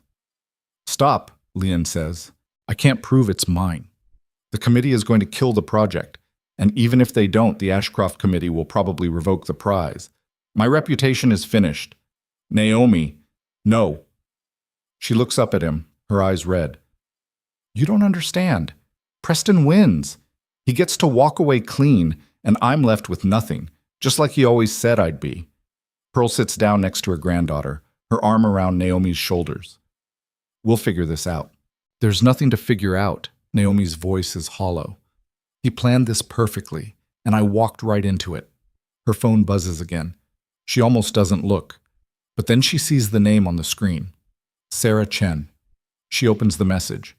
Naomi, I'm sorry about earlier. I shouldn't have ambushed you, but I did some digging, and I think you should see this. Call me. Naomi's hands shake as she dials. Sarah answers immediately. Naomi, listen, I found something. I was going through Preston's social media, his old blog posts, trying to verify his claims. And I found a post from 3 years ago where he talks about his design philosophy. He says, and I quote, "Sustainable housing is a pipe dream. The economics don't work, and the community integration models are too idealistic to implement at scale." Naomi sits up straighter. What? He dismissed the entire concept, publicly, 3 years ago, and now he's claiming he designed a project based entirely on that concept? Do you have screenshots? I have better than screenshots. I have the full post, cached versions, and comments from other architects agreeing with him. This is on the record, Naomi. He called sustainable mixed-income housing financially impossible. Naomi's heart is pounding. Can you send me everything? Already did. Check your email. Naomi pulls up her email on her phone. There it is. A message from Sarah with multiple attachments. She opens the first one. Preston's blog post is dated 2 months before their breakup. In it, he systematically tears apart the concept of sustainable, affordable housing, calling it well-intentioned but economically illiterate. This is it, Naomi breathes. This proves he's lying. It helps, Sarah says carefully, but it's not definitive. He could argue he changed his mind. In 2 years, he went from calling it impossible to designing an entire project based on it. People change their minds. Not like that, not on core philosophical beliefs. Sarah is quiet for a moment. I agree. And for what it's worth, I believe you, but you're going to need more than this to convince the committee. What else can I get? Witnesses. People who knew you were working on this project before the breakup. Colleagues, friends, anyone who can testify that this was your vision, not his. Naomi thinks fast. My old boss, Marcus Chen. I showed him early sketches 2.5 years ago before I even had the firm. Can you reach him? I can try. Do it. And Naomi, for what it's worth, I'm on your side. I'll publish a follow-up piece highlighting Preston's contradictions. It won't fix everything, but it'll make people think twice before believing him. Thank you. Don't thank me yet. Just get me that evidence. They hang up. Naomi is already scrolling through her contacts, finding Marcus's number. She calls. It goes to voicemail. Marcus, it's Naomi Vance. I need to talk to you urgently. It's about the housing project, the one I showed you 2.5 years ago. Please call me back as soon as you get this. She ends the call, then sits there staring at her phone, willing it to ring. It doesn't. Leon sits down beside her. What do you need? A time machine, Naomi says, or proof that Preston is lying, whichever's easier. We have the blog post. It's not enough. Then we make it enough. We build a case. The blog post, witness testimony, timeline inconsistencies. We bury him in evidence. Naomi wants to believe him, but all she can think about is Preston's text. You think you won tonight? You didn't. He was right. She didn't win. She just exposed herself, gave him the perfect target. Her phone rings. She nearly drops it in her rush to answer. Marcus? Naomi, I got your message. What's going on? I'm being accused of plagiarism. Preston Hale, my ex, is claiming I stole the design for the housing project from him. I need you to testify that I showed you the concept before we broke up, that it was mine. Marcus is silent for a long moment. Marcus? Naomi, I want to help you. I really do, but I can't. Her blood turns to ice. What do you mean you can't? I mean, I don't remember you showing me anything like that. I remember you talking about wanting to do affordable housing someday, but you never showed me actual designs. Not that I recall. Yes, I did. I showed you sketches, rough concepts. You said it was ambitious, but worth pursuing. I might have said that about a lot of things, but I don't have any record of it. No emails, no meeting notes, and without documentation, I can't testify to something I don't clearly remember. Naomi feels the ground dissolving beneath her. Marcus, please, you're the only person who can corroborate my timeline. I'm sorry.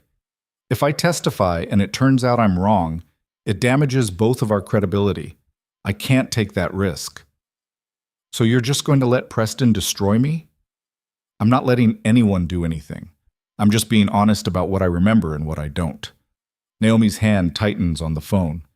You're a coward. Maybe. But I'm a careful coward. He pauses.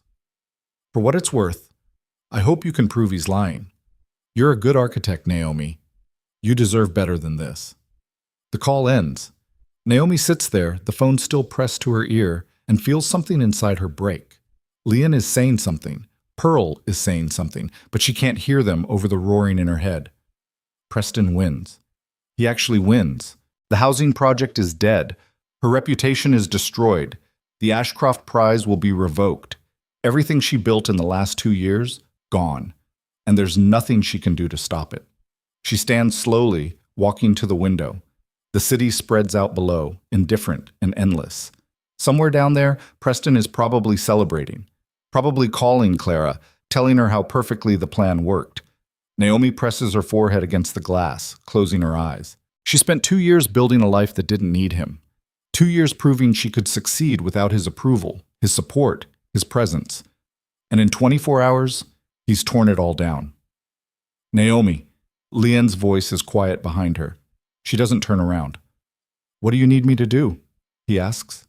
Naomi opens her eyes, staring at her reflection in the glass. She looks hollowed out, defeated. I don't know, she whispers. And for the first time since she left Preston, she means it. She has no idea what to do next, no idea how to fight back, no idea if she even can.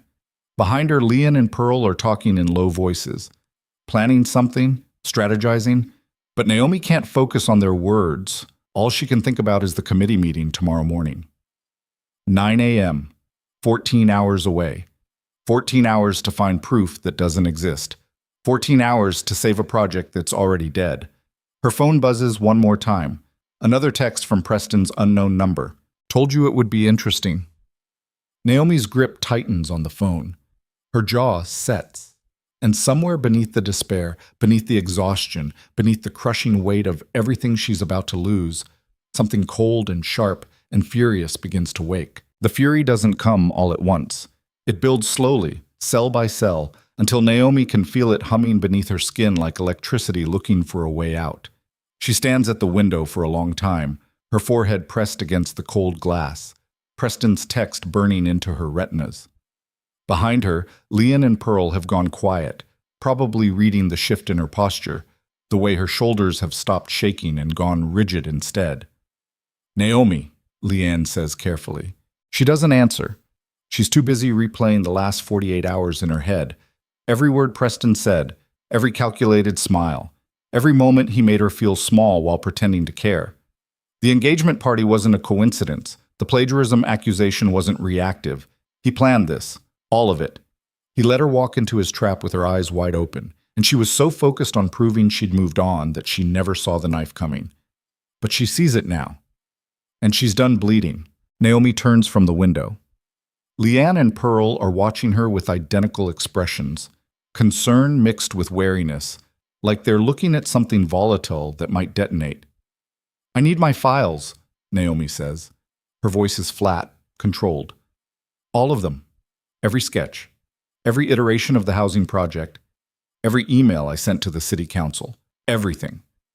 We already went through them, Pearl says gently. There's nothing. I'm not looking for proof anymore. Naomi moves to her desk, opening her laptop. I'm looking for ammunition. Leanne stands. What are you planning? I'm planning to stop playing defense. Her fingers fly across the keyboard, pulling up files, opening spreadsheets. Preston thinks he's won because he attacked my credibility. But credibility is a two-way street. Naomi. He dismissed sustainable housing as economically impossible 2 years ago. Sarah found that. What else has he said that contradicts this sudden claim that he designed an entire mixed-income housing project? She's clicking through browser tabs now, pulling up Preston's social media, his company's website, archived interviews. If he designed this project, where's his documentation? Where are his permits, his consultations, his community outreach? Leanne crosses his arms. You're going to go after him. I'm going to destroy him. That's not... Leanne stops, recalibrates. That's not who you are. Maybe not. Naomi looks up at him, and her eyes are ice. But it's who I need to be right now. Pearl sits down slowly, watching her granddaughter with something that might be pride or might be concern. It's hard to tell. What do you need? I need dirt. Everything we can find on Preston's professional history.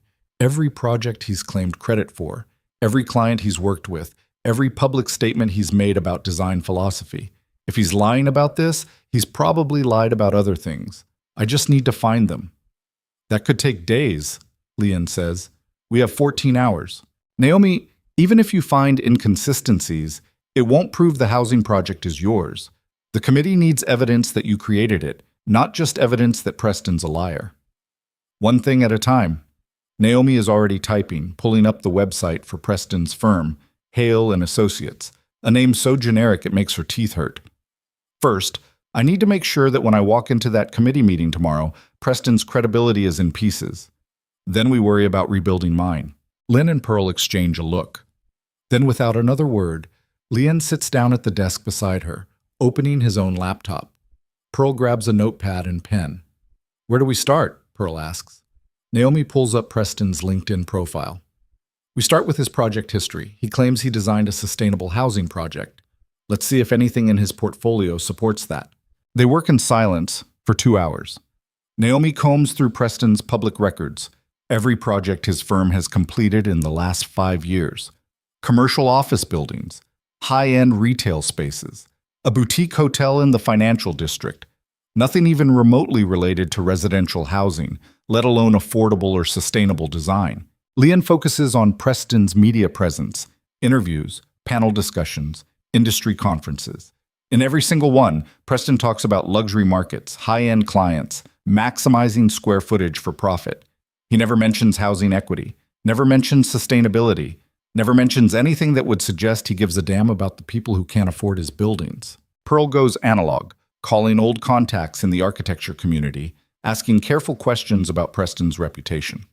Within an hour, she has 3 architects on record saying Preston once called affordable housing a waste of talent at a professional mixer.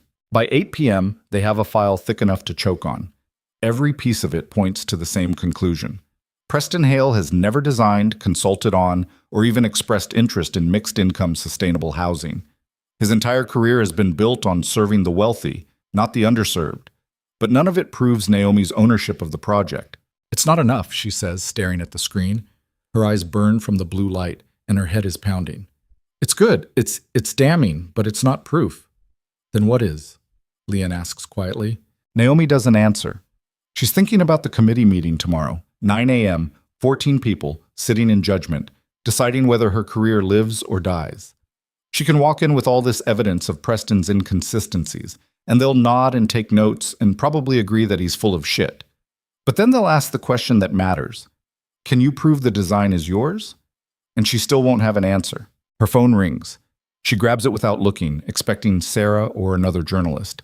It's Emma, the bride-to-be from last night. Naomi almost doesn't answer, but something makes her hit the green button. "Emma?" "Naomi, God, I'm so glad you picked up." Emma sounds frantic, her words tumbling over each other. "I just saw the article, the plagiarism thing. Is it true?" "No, it's not." "I didn't think so. Preston's an asshole, but this is insane even for him." Emma takes a shaky breath. "Listen, I need to tell you something. I probably should have told you last night, but I didn't want to make things worse. And now I feel like an idiot." "Emma, what is it?" "Preston had files at the party on his phone. He was showing people before you arrived. These design sketches that he said were his. He was telling everyone he'd created this housing project 2 years ago, but never had the chance to develop it because he was too focused on his commercial work." Naomi's grip tightens on the phone. "What did the sketches look like?" "I don't know. I only saw them for a second. But they looked professional, detailed, like real architectural plans." "Emma, this is important. Did you see him create those sketches, or did he just have them on his phone?" "He just had them. I assumed they were old files, but..." Emma pauses. "Naomi, do you think he made them recently, to frame you?" "I think Preston is capable of anything." "Jesus." Emma's voice drops. "What are you going to do?" "I don't know yet." "Is there anything I can do to help?" Naomi hesitates. Then slowly, "Were you there when he was showing people the sketches? Can you testify to what he said?" "I can, but Naomi, I didn't see the sketches clearly. I can't confirm they were real or fake." "That's okay. I just need you to confirm he was showing them around before I arrived, that he was planning the story before the confrontation even happened." Yeah, I can do that. "Thank you." "Naomi," Emma's voice cracks slightly. "I'm really sorry about all of this. Preston's my friend's brother, and I thought I had to invite him, but if I'd known he was planning something like this, it's not your fault. It feels like it is." "It's not," Naomi says firmly. "Preston made his choices. You didn't make them for him." They hang up. Naomi adds Emma's testimony to the growing file, but it still feels like trying to fill a canyon with pebbles. Every piece of evidence is small, circumstantial, not enough on its own. Lian is watching her. You're running out of time. I know. And you still don't have proof. I know. So what's the plan? Naomi closes her laptop, leaning back in her chair. Her entire body aches, shoulders tight, neck stiff, a headache building behind her eyes. She's exhausted down to her bones, but her mind won't stop moving, won't stop searching for the angle she's missing. The plan, she says slowly, is to make Preston prove his claim. If he says he designed this project, he should be able to produce documentation, original sketches, development notes, meeting records with consultants. If he can't produce those things, then his accusation falls apart. But you can't produce those things either, Pearl points out. I can produce some of them. Not all, but some. And mine will be real. His will be fabricated. And fabrications have tells, metadata, style inconsistencies, timeline problems. If I can get him to present his so-called evidence in front of the committee, I can tear it apart. Leon shakes his head. That's a huge risk. What if you can't find the inconsistencies? What if he's smart enough to cover his tracks? Then I lose everything. Naomi meets his eyes. But I'm going to lose everything anyway if I don't try. The room goes quiet. Outside, the city is settling into its nighttime rhythm. Traffic thinning, lights flickering on in windows, the distant wail of a siren. Naomi watches it all through the glass, feeling disconnected from it, like she's watching a movie of her own life instead of living it. Her phone buzzes. Another text from Preston's unknown number. Hope you're ready for tomorrow. Should be quite a show. Naomi stares at the message, her jaw clenching. Then, before she can talk herself out of it, she types a response. See you there. She sends it. 3 dots appear immediately. Preston is typing. The dots disappear. No response comes. Good. Let him wonder. Naomi stands, her decision made. I need to call the committee chair, request that Preston be present at tomorrow's meeting to present his evidence. They won't make him come, Pearl says. He's not a party to the contract. Then I'll make it a condition of my defense. I have a right to confront my accuser. Leon is already pulling up the committee contact list. Richard Moss is the chair. You want his number? Yes. Naomi dials. It rings 4 times before a gruff voice answers. Moss. Mr. Moss, this is Naomi Vance. I'm calling about tomorrow's meeting. Ms. Vance, I was hoping to hear from you. Do you have the evidence we discussed? I have evidence, but I also have a request. I want Preston Hale present at the meeting. Silence. Then, that's unusual. So is accusing someone of plagiarism without proof. If Mr. Hale is claiming I stole his work, he should be willing to present his documentation alongside mine. Let the committee compare them directly. Ms. Vance, this isn't a trial. We're not here to adjudicate a personal dispute. You're here to determine whether my contract should be terminated based on ethical violations. I'd say that makes it very much a trial. Naomi keeps her voice level, professional. All I'm asking is for the chance to confront the evidence against me. Is that unreasonable? Moss sighs heavily. I'll reach out to Mr. Hale. If he agrees to attend, fine. If not, we proceed with your evidence alone. Thank you. Miss Vance, off the record, you should prepare yourself for the possibility that this doesn't go your way. The optics are bad, very bad. And even if you prove Hale is lying, the damage to the project's reputation may be irreparable. I understand. I hope you do. The call ends. Naomi sets the phone down, her hands shaking again. She presses them flat against the desk, breathing slowly through her nose. He'll come, she says. How do you know? Leon asks. Because Preston can't resist the opportunity to humiliate me in public. He'll think he's won, that this is his victory lap. He won't be able to stay away. Pearl stands, moving to the kitchen. You need to eat something. You haven't had food since this morning. I'm not hungry. I don't care. You're going to pass out if you don't eat, and that won't help anyone. Naomi wants to argue, but Pearl is already pulling containers from the fridge, heating something in the microwave. The smell of leftover Chinese food fills the apartment, fried rice and something with garlic. Her stomach turns, but she forces herself to eat when Pearl sets a plate in front of her. They eat in silence. The food tastes like cardboard, but Naomi chews mechanically, swallows, repeats. Her mind is already at tomorrow's meeting, running through scenarios, preparing arguments, anticipating Preston's moves. By 10 p.m., they've done all they can. The evidence is compiled, organized, backed up in 3 different locations. Naomi has her talking points memorized. Emma has agreed to testify if needed.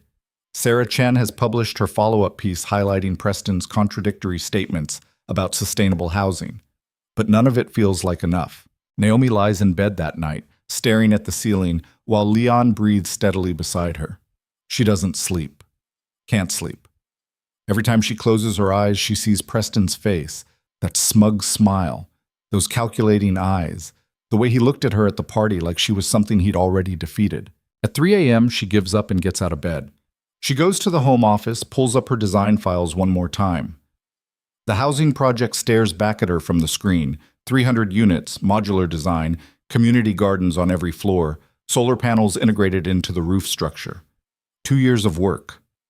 2 years of refining, adjusting, fighting with city planners and budget constraints and her own self-doubt. It's hers. Every line, every measurement, every choice. She knows it down to her bones. But knowing isn't the same as proving. She's still sitting there when dawn breaks, painting the sky in shades of gray and gold. Leon finds her at 6:30, coffee in hand. "You didn't sleep," he says. "It's not a question." "No." "You should have tried." "I did try. It didn't work." He sets the coffee on the desk, his hand resting on her shoulder. "Whatever happens today, don't," Naomi says quietly. "Don't tell me it'll be okay. Don't tell me we'll figure it out. Just don't." Leon's hand tightens on her shoulder, then releases. "Okay." They get ready in silence. Naomi showers, dresses in her most severe suit, black, tailored, no softness anywhere. She pulls her hair back tight, applies minimal makeup. She looks like she's going to a funeral. Maybe she is. Pearl is already up, dressed and sharp-eyed, when they emerge from the bedroom. "Ready?" she asks. "No," Naomi says, "but let's go anyway." The committee meeting is being held in City Hall, a massive stone building that's supposed to inspire civic pride, but mostly just feels oppressive. They arrive at 8:45. The hearing room is on the 3rd floor, a long chamber with wood paneling and uncomfortable chairs. 14 committee members are already seated at a curved table at the front. Behind them, rows of seats for observers. Preston isn't there yet. Naomi takes her seat at the respondents' table, Leanne beside her. Pearl sits in the front row of the gallery, her expression unreadable. Sarah Chen is there too, notebook already open, pen poised. 8:50. The committee members are shuffling papers, whispering to each other. Richard Moss calls the room to order. "We're here to address allegations of ethical violations concerning the Riverside Housing Project, designed by Naomi Vance of VA Architecture.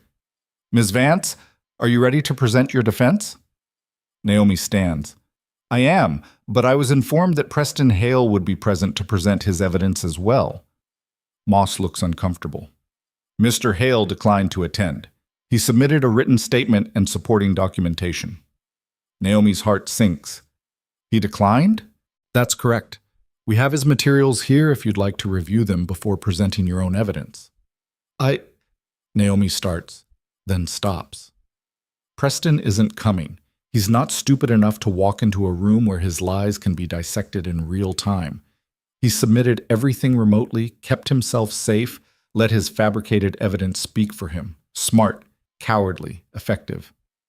"May I see his documentation?" Naomi asks. Moss nods to an aide, who brings over a folder. Naomi opens it with shaking hands. Inside are sketches, design plans, community impact assessments, budget projections. All dated 2.5 years ago, 6 months before she and Preston broke up. They're good, professional, detailed. They're also wrong. Naomi's breath catches.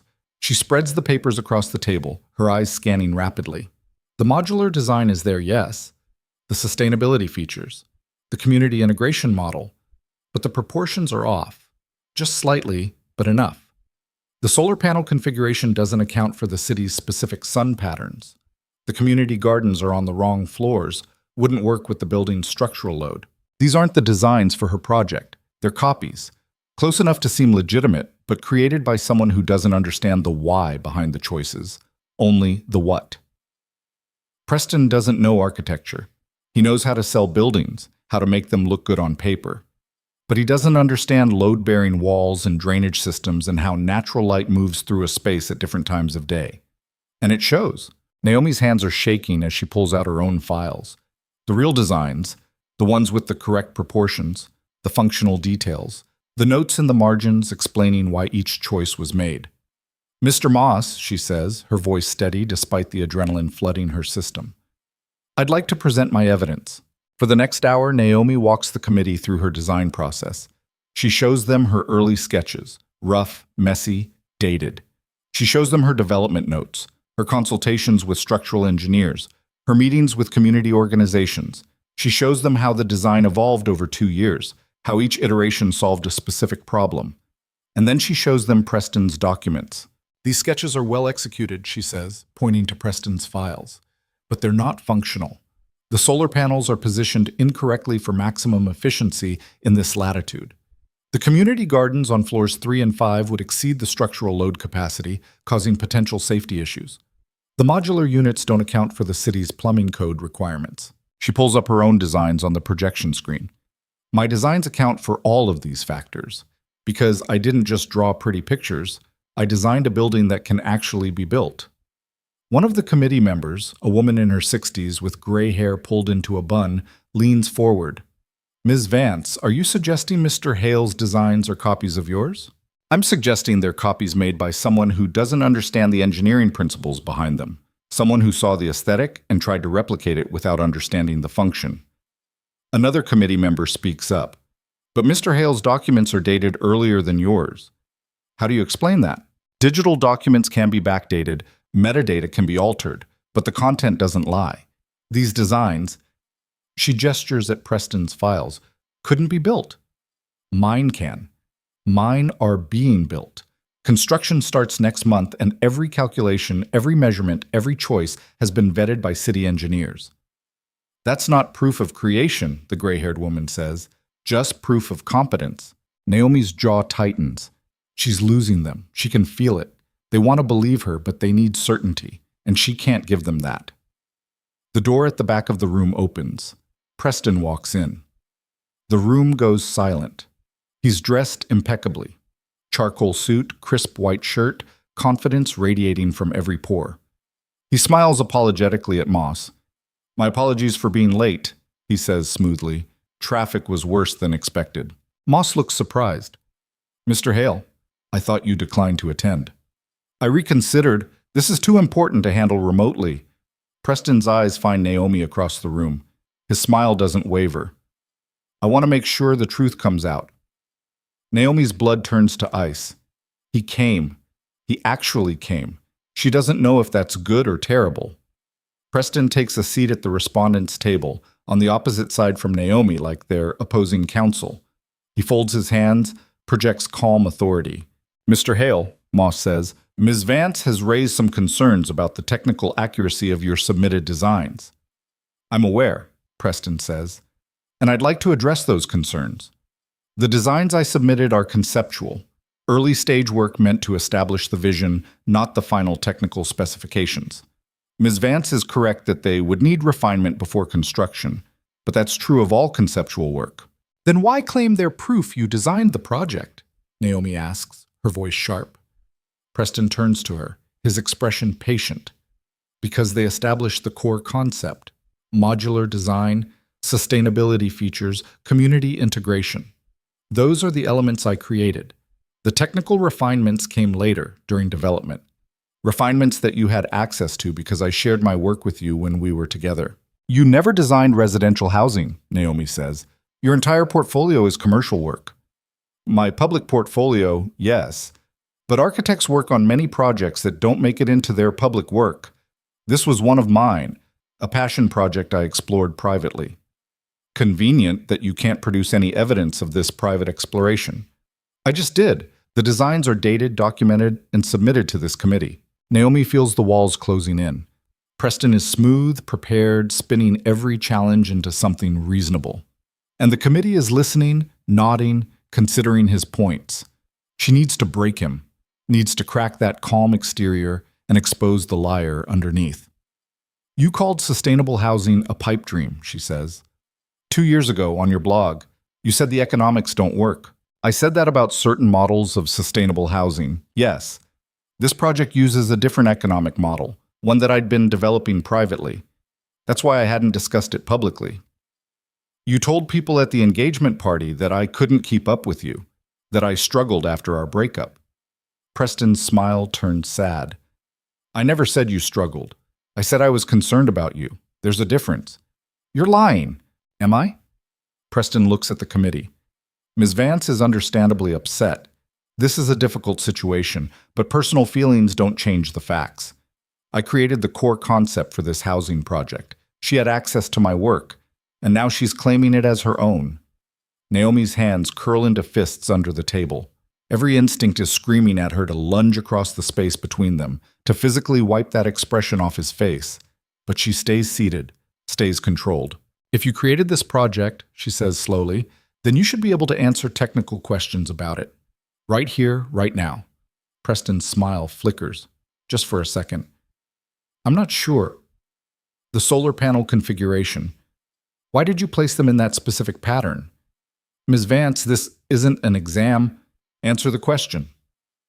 Moss intervenes. Ms. Vance, this is a hearing, not a cross-examination. Mr. Hale isn't required to. He's claiming he designed a building, Naomi interrupts, her voice rising. A building that real people are going to live in. If he can't explain the choices behind that design, then he didn't make them.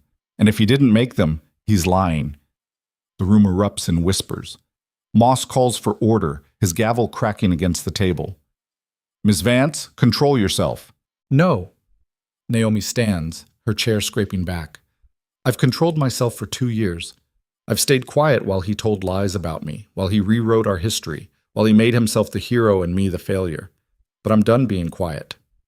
She turns to Preston, who's watching her with something that might be concern or might be calculation. You want to destroy my project? She says. Fine, try. But you're going to have to do it while looking me in the eye and lying to my face, not hiding behind written statements, not manipulating narratives from a distance, right here, right now. Preston's jaw tightens. For the first time since he walked in, he looks uncertain. The load-bearing walls on floor 3, Naomi continues, her voice like steel. Where are they? What material? What thickness? I don't have the specifications memorized because you didn't design them. The plumbing system, where's the main water line? How does it distribute to the upper floors? Those are details that would be refined during construction. They're details I finalized 18 months ago. Details that are in my actual design files, not your fabricated copies. Naomi pulls out her laptop, opening files. You want to compare? Let's compare. Every choice, every measurement, every calculation. Right now. Preston stands slowly. This is absurd. I'm not going to participate in some kind of public interrogation. Then you're a liar. The word hangs in the air. Preston's face flushes red. I came here as a courtesy, to make sure the committee had all the facts, but I don't have to tolerate being called a liar by someone who stole my work. Prove it, Naomi says. Prove I stole your work. Show me one piece of evidence, one single technical detail in those designs that you actually understand. One calculation you can explain. One choice you can justify. Preston's mouth opens, closes. His hands clench at his sides. The committee is watching, silent, waiting. I created the concept, Preston says finally, his voice tight. The technical details are secondary. No, Naomi says. They're everything, because anyone can draw a pretty picture, but actually building something that works, that helps people, that changes lives? She takes a step closer to him. That takes knowledge, skill, years of work, things you don't have because you never cared about this kind of project. You care about profit margins and luxury clients and making sure you're always the most important person in the room. Preston's composure is cracking. His jaw works. His hands shake slightly. You're making a scene. Good. Let me make a scene. Let everyone see exactly who you are. You don't know who I am. I know exactly who you are. I spent 3 years watching you diminish every woman who threatened your ego. I watched you take credit for other people's work. I watched you lie and manipulate and charm your way through situations that should have ended your career. Naomi's voice is shaking now, but not with fear, with rage, with 2 years of silence finally breaking open. You couldn't stand that I won the Ashcroft Prize. You couldn't stand that I built a firm without you. So you decided to destroy it, destroy me. Because if you can't have success, no one can. That's not, it is true. And you know it. And now everyone else knows it too. Preston's face is white. He looks around the room at the committee members watching with varying degrees of shock and discomfort, at Sarah Chen scribbling frantically in her notebook, at Pearl sitting in the front row with a smile like a knife. I don't have to listen to this, he says. Then leave, Naomi says. Walk out. Prove you're exactly as much of a coward as I always knew you were. For a moment, Preston just stands there. Then without another word, he turns and walks toward the door. Mr. Hale, Moss calls. If you leave now, we'll proceed with Ms. Vance's evidence alone. Preston stops at the door, his hand on the handle. He looks back at Naomi. You'll regret this, he says quietly. No, Naomi says. I won't. Preston leaves. The door closes behind him with a final definitive click. The room exhales. Naomi turns back to the committee. Her legs are shaking so badly she has to grip the table for support, but she keeps her voice steady. I designed this project, she says. Every line, every calculation, every choice, it's mine. And I'm asking you to let me build it. Moss looks at the other committee members. They're whispering, conferring. Miss Vance, Moss says finally, we'll need time to review all the evidence and deliberate. We'll reconvene in 1 hour with our decision. Thank you. The committee files out, the gallery empties. Naomi collapses into her chair, her entire body trembling. Lien is beside her immediately, his hand on her back. You did it. I don't know what I did. You broke him, in front of everyone. You made him look exactly like what he is. But I still don't have proof the project is mine. You have more than that, Pearl says, appearing at her other side. You have his cowardice, his refusal to defend his own claims. That's worth more than any document. Naomi's hands are shaking too hard to hold her phone. Lien takes it, silencing the notifications that have started flooding in. Messages from people at the hearing, from colleagues who heard about the confrontation, from journalists wanting comments. Sarah Chen approaches, her expression careful. That was brutal. Yes. Can I quote you? On what? Any of it. Naomi manages a weak laugh. Sure. Quote me. I don't care anymore. Naomi. Sarah sits down across from her. For what it's worth, I believe you. I believed you before, but now I'm certain. Preston is lying, and I'm going to make sure everyone knows it. Thank you. Sarah leaves. Naomi sits there, staring at the empty committee table, waiting for them to come back and tell her if she still has a career. The hour passes like years. When the committee finally returns, Moss's expression is unreadable. The 14 members take their seats. The room fills again. Observers filing back in, Sarah with her notebook, Pearl and Lien flanking Naomi like bodyguards. Moss clears his throat. Ms. Vance, we've reviewed all the evidence presented today. We've considered Mr. Hale's documentation and his subsequent departure, and we've reached a decision. Naomi's heart is pounding so hard she can feel it in her throat. The committee finds that while Mr. Hale's allegations raise serious concerns, his inability to defend them or provide technical substantiation undermines their credibility. Furthermore, your demonstrated understanding of the project's engineering and your documented development process support your claim of authorship. Naomi's breath catches. However, Moss continues, and her heart plummets, the plagiarism allegations have created significant reputational concerns for the project.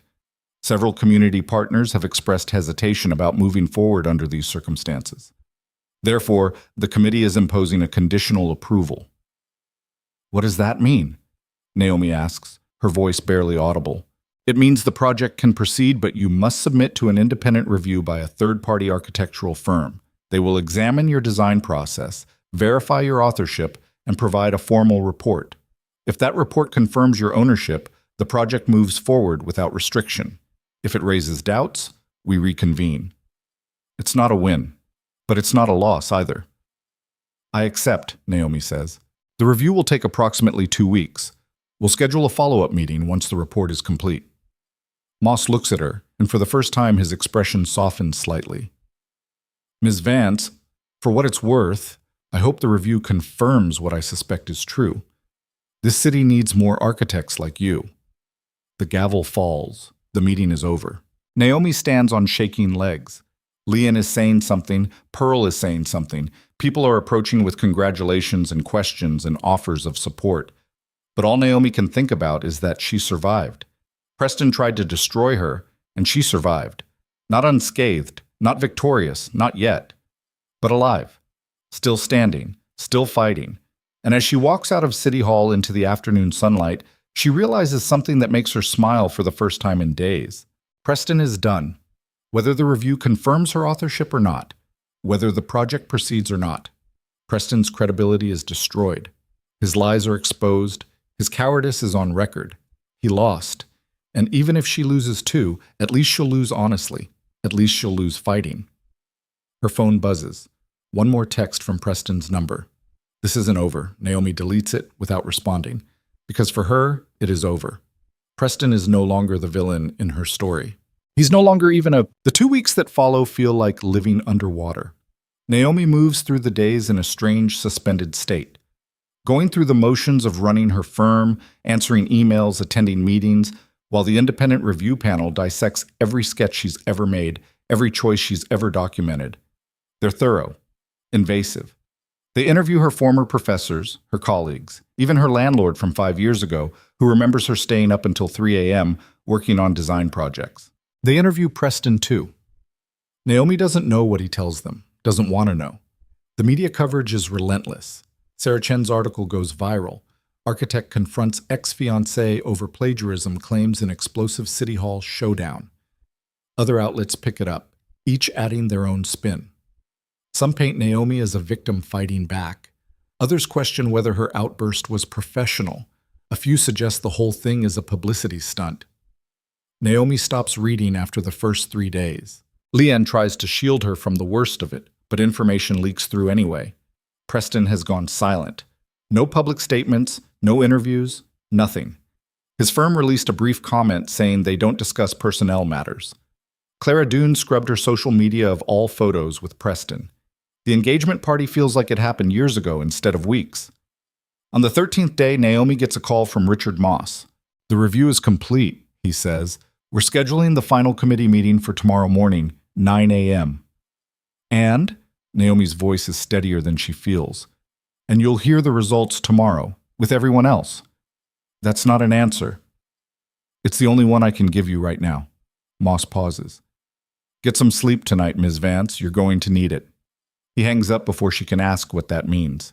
Naomi sits in her office for a long time after the call ends, staring at the housing project renderings pinned to her wall. 300 units.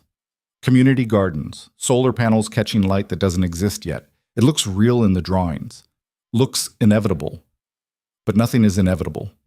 She knows that now. Her phone buzzes. A text from Pearl. Dinner tonight. Your place. Don't argue. Naomi smiles despite herself. She texts back a thumbs up.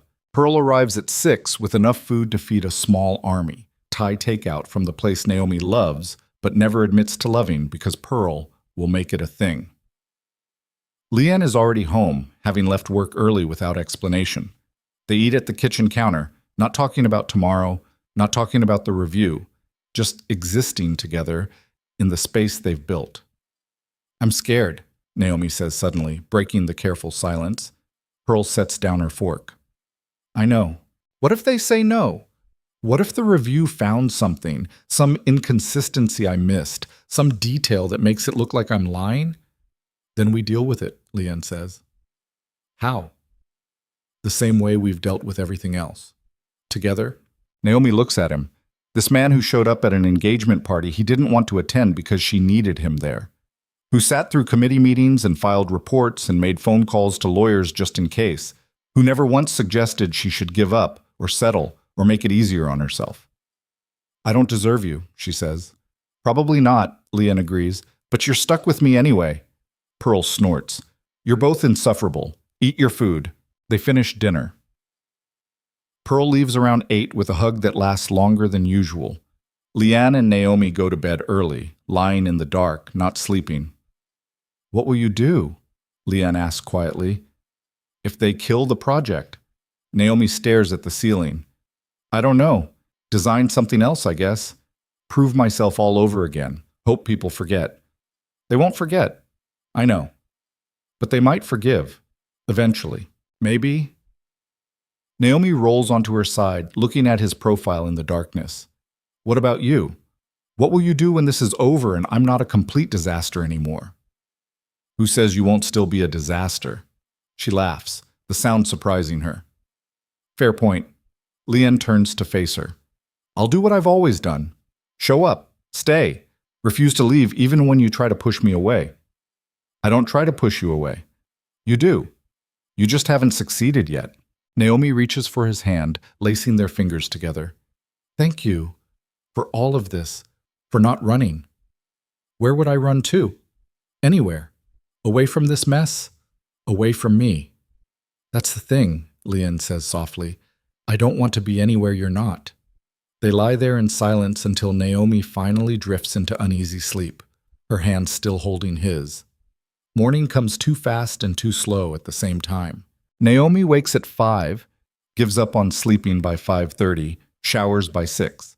She stands in front of her closet for 15 minutes, trying to decide what you wear to find out if your career survives. She settles on the same black suit from last time. Severe, professional, no room for weakness. Leanne makes coffee. Pearl arrives at 7:45, dressed in navy with pearls at her throat, looking like she's about to attend a state funeral or declare war. Probably both. They drive to City Hall in silence. The building looks the same as it did 2 weeks ago, imposing, indifferent, designed to make people feel small. Naomi refuses to feel small. She's done feeling small. The hearing room is packed when they arrive. More people than last time. Journalists, city officials, community leaders whose neighborhoods will be affected by the housing project if it happens. Sarah Chen is in her usual spot, notebook ready. Emma is there too, sitting near the back, catching Naomi's eye and offering a small, encouraging smile. Preston isn't there. Naomi didn't expect him to be. He made his move. It failed, and now he's retreating to lick his wounds somewhere private. That's what men like Preston do. They attack from a distance, then disappear when consequences arrive. The committee members file in at exactly 9 a.m. Richard Moss takes his seat at the center of the curved table, a thick folder in front of him. His expression gives nothing away. This meeting is called to order, Moss says, his voice carrying through the room. We're here to present the findings of the independent review panel regarding the Riverside Housing Project and allegations of plagiarism against Naomi Vance. Naomi's heart is hammering. She grips the edge of the table, her knuckles white. Moss opens the folder. The review panel conducted extensive interviews and examined all available documentation from both Ms. Vance and Mr. Preston Hale. They analyzed design files, email records, witness testimonies, and professional histories. He pauses, looking directly at Naomi. The panel's conclusion is unambiguous. The Riverside Housing Project is the original work of Naomi Vance. The evidence supporting her authorship is comprehensive and consistent. Mr. Hale's submitted materials, by contrast, contain multiple technical inconsistencies, backdated metadata, and design elements that demonstrate a superficial understanding of the project's engineering requirements. Naomi can't breathe. The words are registering, but they feel distant, like she's hearing them from the bottom of a well. Furthermore, Moss continues, the panel found evidence that Mr. Hale may have intentionally fabricated documentation in an attempt to substantiate false claims. They have recommended that this matter be referred to the State Licensing Board for potential disciplinary action. The room erupts in whispers. Naomi sits frozen, her mind trying to catch up with what she's hearing. She won. The project is hers, officially, irrevocably. Preston didn't just lose, he's facing professional consequences. Ms. Vance, Moss says, and the room quiets. On behalf of this committee, I apologize for the position these allegations put you in. The project is approved without restriction. Construction may proceed as scheduled. Naomi stands on legs that don't quite feel solid. Thank you. The community is lucky to have an architect with your integrity and vision.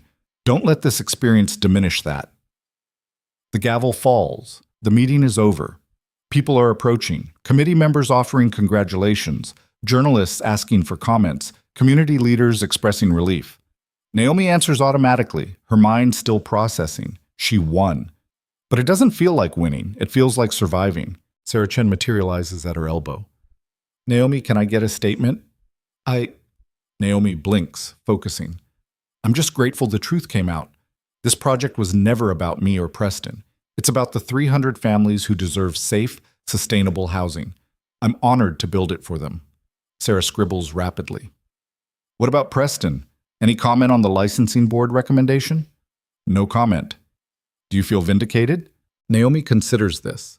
Does she? Vindication suggests satisfaction, a sense of justice served. But all she feels is exhausted, hollowed out. I feel relieved, she says finally, and ready to get back to work. Sarah nods, closes her notebook.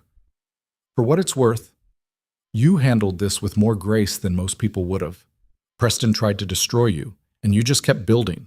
That matters. Thank you. Sarah leaves. Leon appears, his hand finding the small of Naomi's back. You did it. We did it. Pearl is there too, her eyes suspiciously bright. I told you, she says, her voice rough. I told you the truth would come out. You did, and you didn't believe me. I was terrified. I know. Pearl pulls Naomi into a hug that smells like expensive perfume and determination.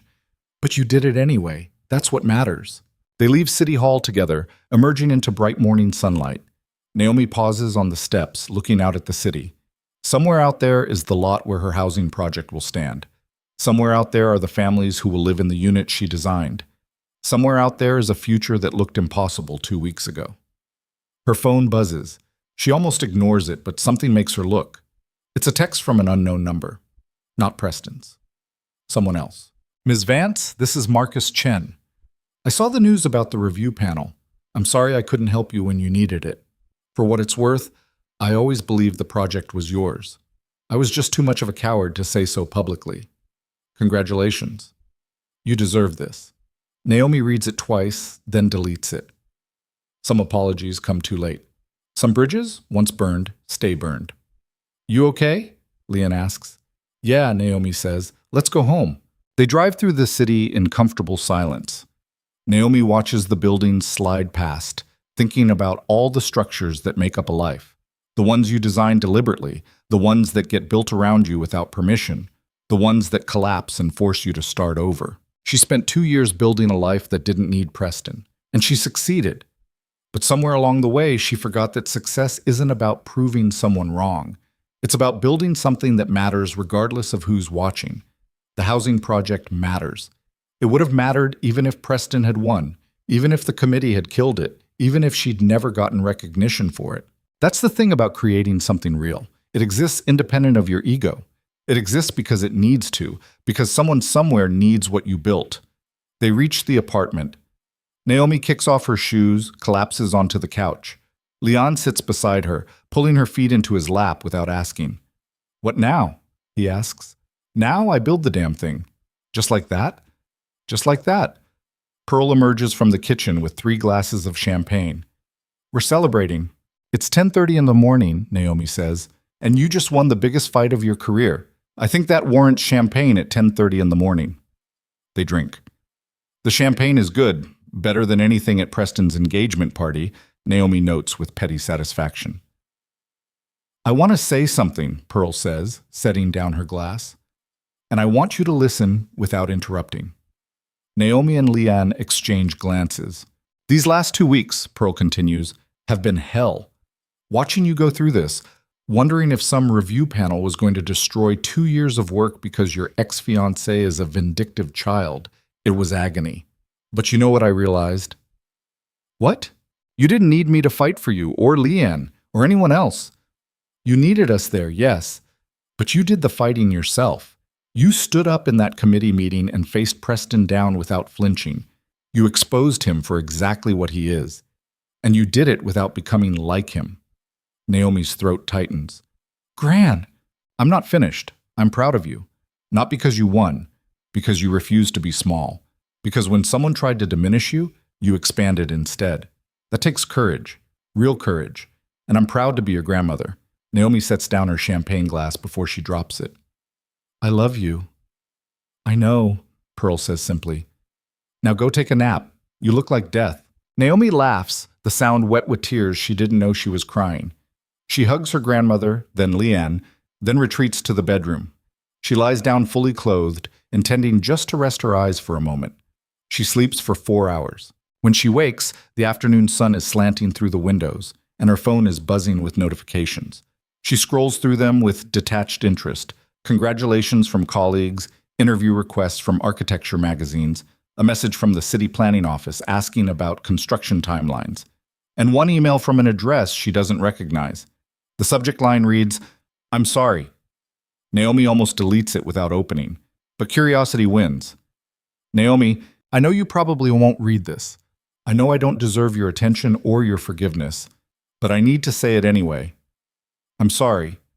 Not for the plagiarism claim. I still believe there were legitimate questions about the project's origins, but for everything else.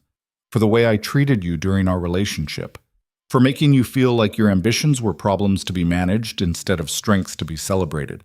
For rewriting our history to make myself feel better about you leaving. You were right. I couldn't handle you succeeding without me. And when you did it anyway, I tried to destroy what you built. That was wrong, cruel, unforgivable. I don't expect you to forgive me. I don't expect anything from you. I just wanted you to know that I see it now, what I did, what I became, and I'm working on being better. The licensing board hearing is next month. I'll probably lose my license for a while, maybe permanently. I deserve that. But even if they let me keep working, I'm going to step back from the firm, take some time, figure out who I am when I'm not performing for everyone else. I hope the housing project is everything you envisioned. I hope those 300 families get the homes they deserve. And I hope someday, when you think about our time together, it doesn't hurt anymore. Preston. Naomi reads the email 3 times. Then she closes it and sets the phone down. She could respond, could tell him she accepts his apology, or that she doesn't, or that she needs time to process. But the truth is simpler than any of that. She doesn't care. Not in a bitter way. Not in an angry way. Just in the way you stop caring about weather patterns in a city you no longer live in. Preston is part of her history, but he's not part of her present. And whatever work he needs to do on himself, he needs to do it without her participation. She deletes the email. Then she gets up, washes her face, and goes to find Leanne. He's in the home office, working on his laptop. He looks up when she enters, his expression softening. Good nap? Better than expected. Naomi leans against the doorframe. Preston sent an apology email. Leanne's eyebrows rise. And I deleted it. How do you feel about that? Fine. Good, actually. Naomi crosses the room, sitting on the edge of the desk.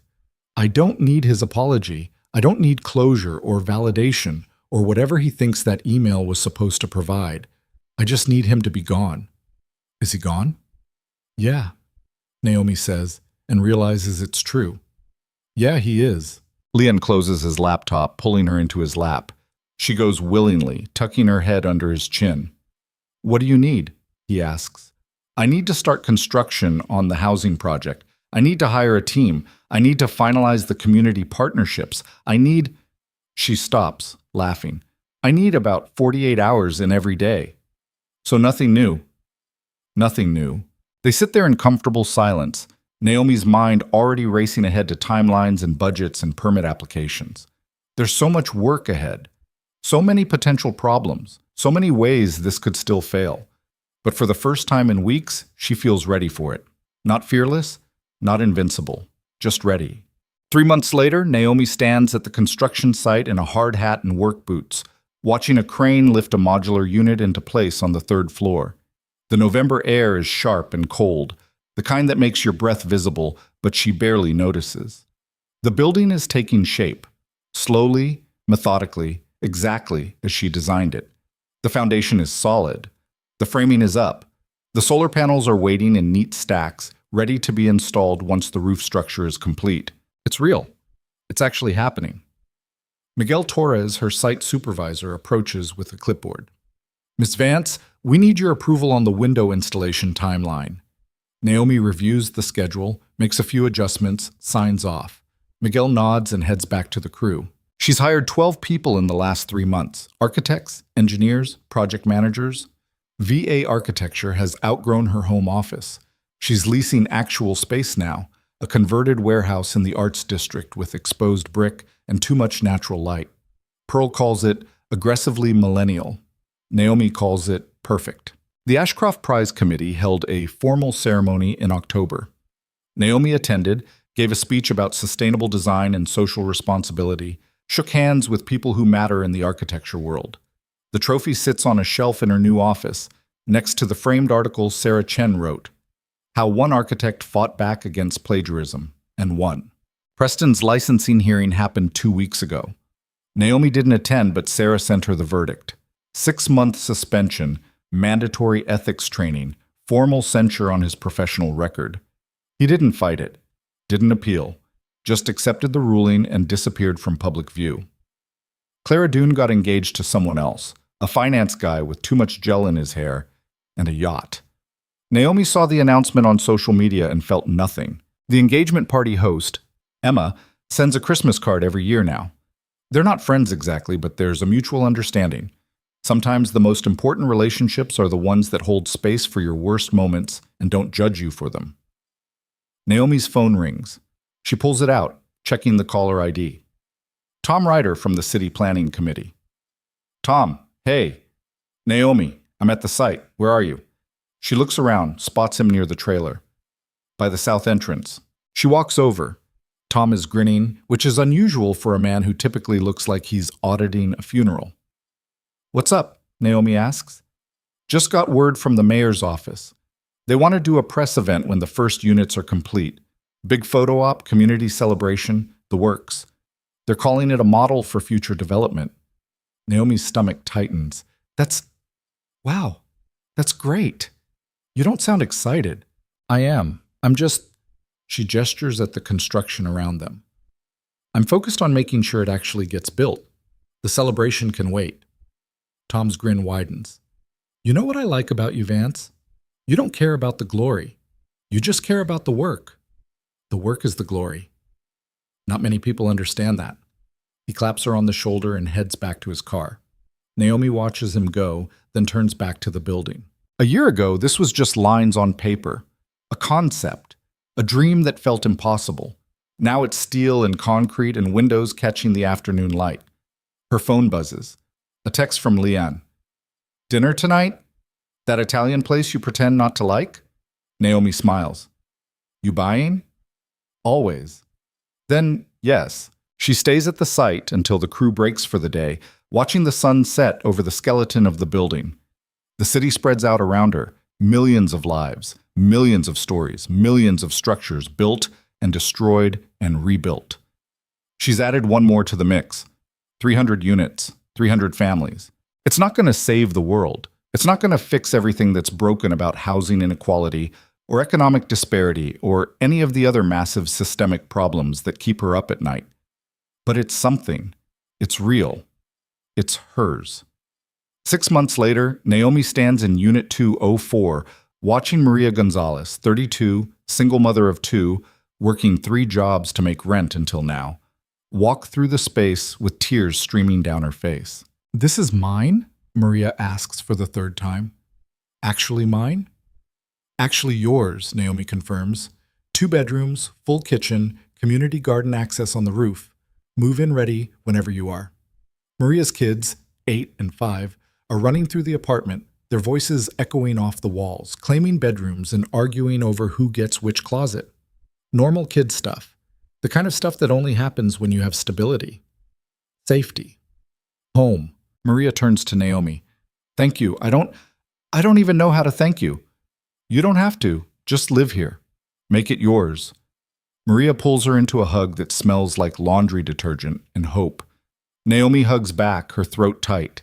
This is why she does it. Not for awards or recognition or proving anything to anyone. For this moment.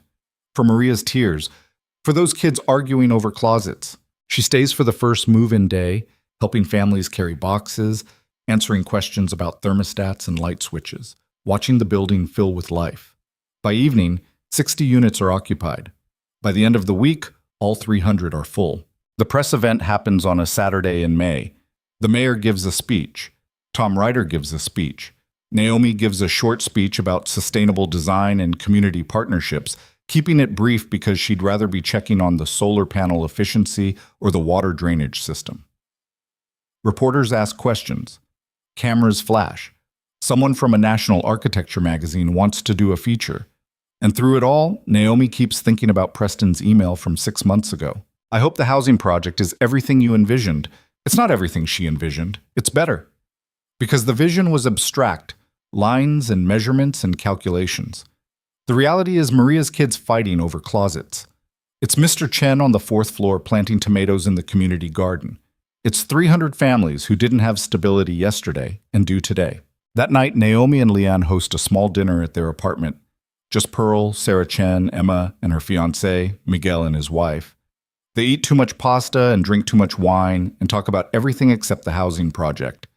When everyone leaves, Naomi and Leanne clean up in comfortable silence. She washes, he dries, the rhythm familiar after 4 years of marriage. You've been quiet tonight, Leanne observes. Just thinking. About? Naomi rinses a plate, hands it to him. About how much I hated Preston for trying to destroy this project. How terrified I was that he'd succeed. How much energy I spent being angry. And now?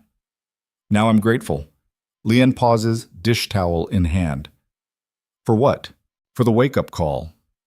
If Preston hadn't attacked the project, I probably would have kept hiding, kept downplaying my achievements, kept making myself smaller to avoid confrontation. She sets down the sponge, turning to face him.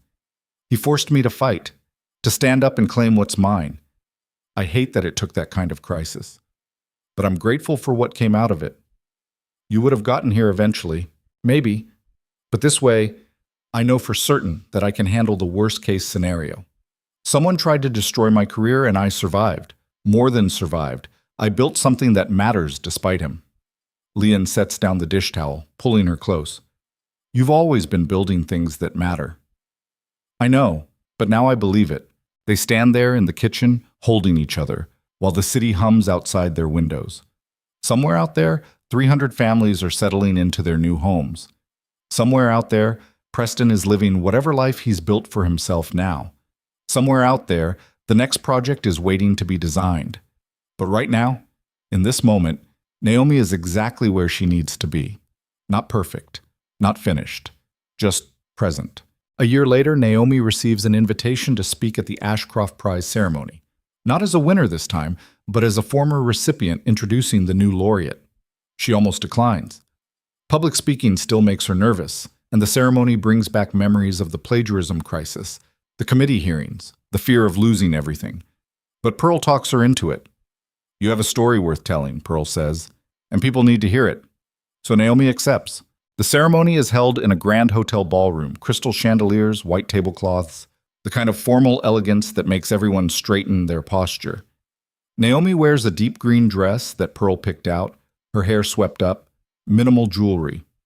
She looks like she belongs here. Feels like it too, which is new. When it's her turn to speak, she walks to the podium with steady hands.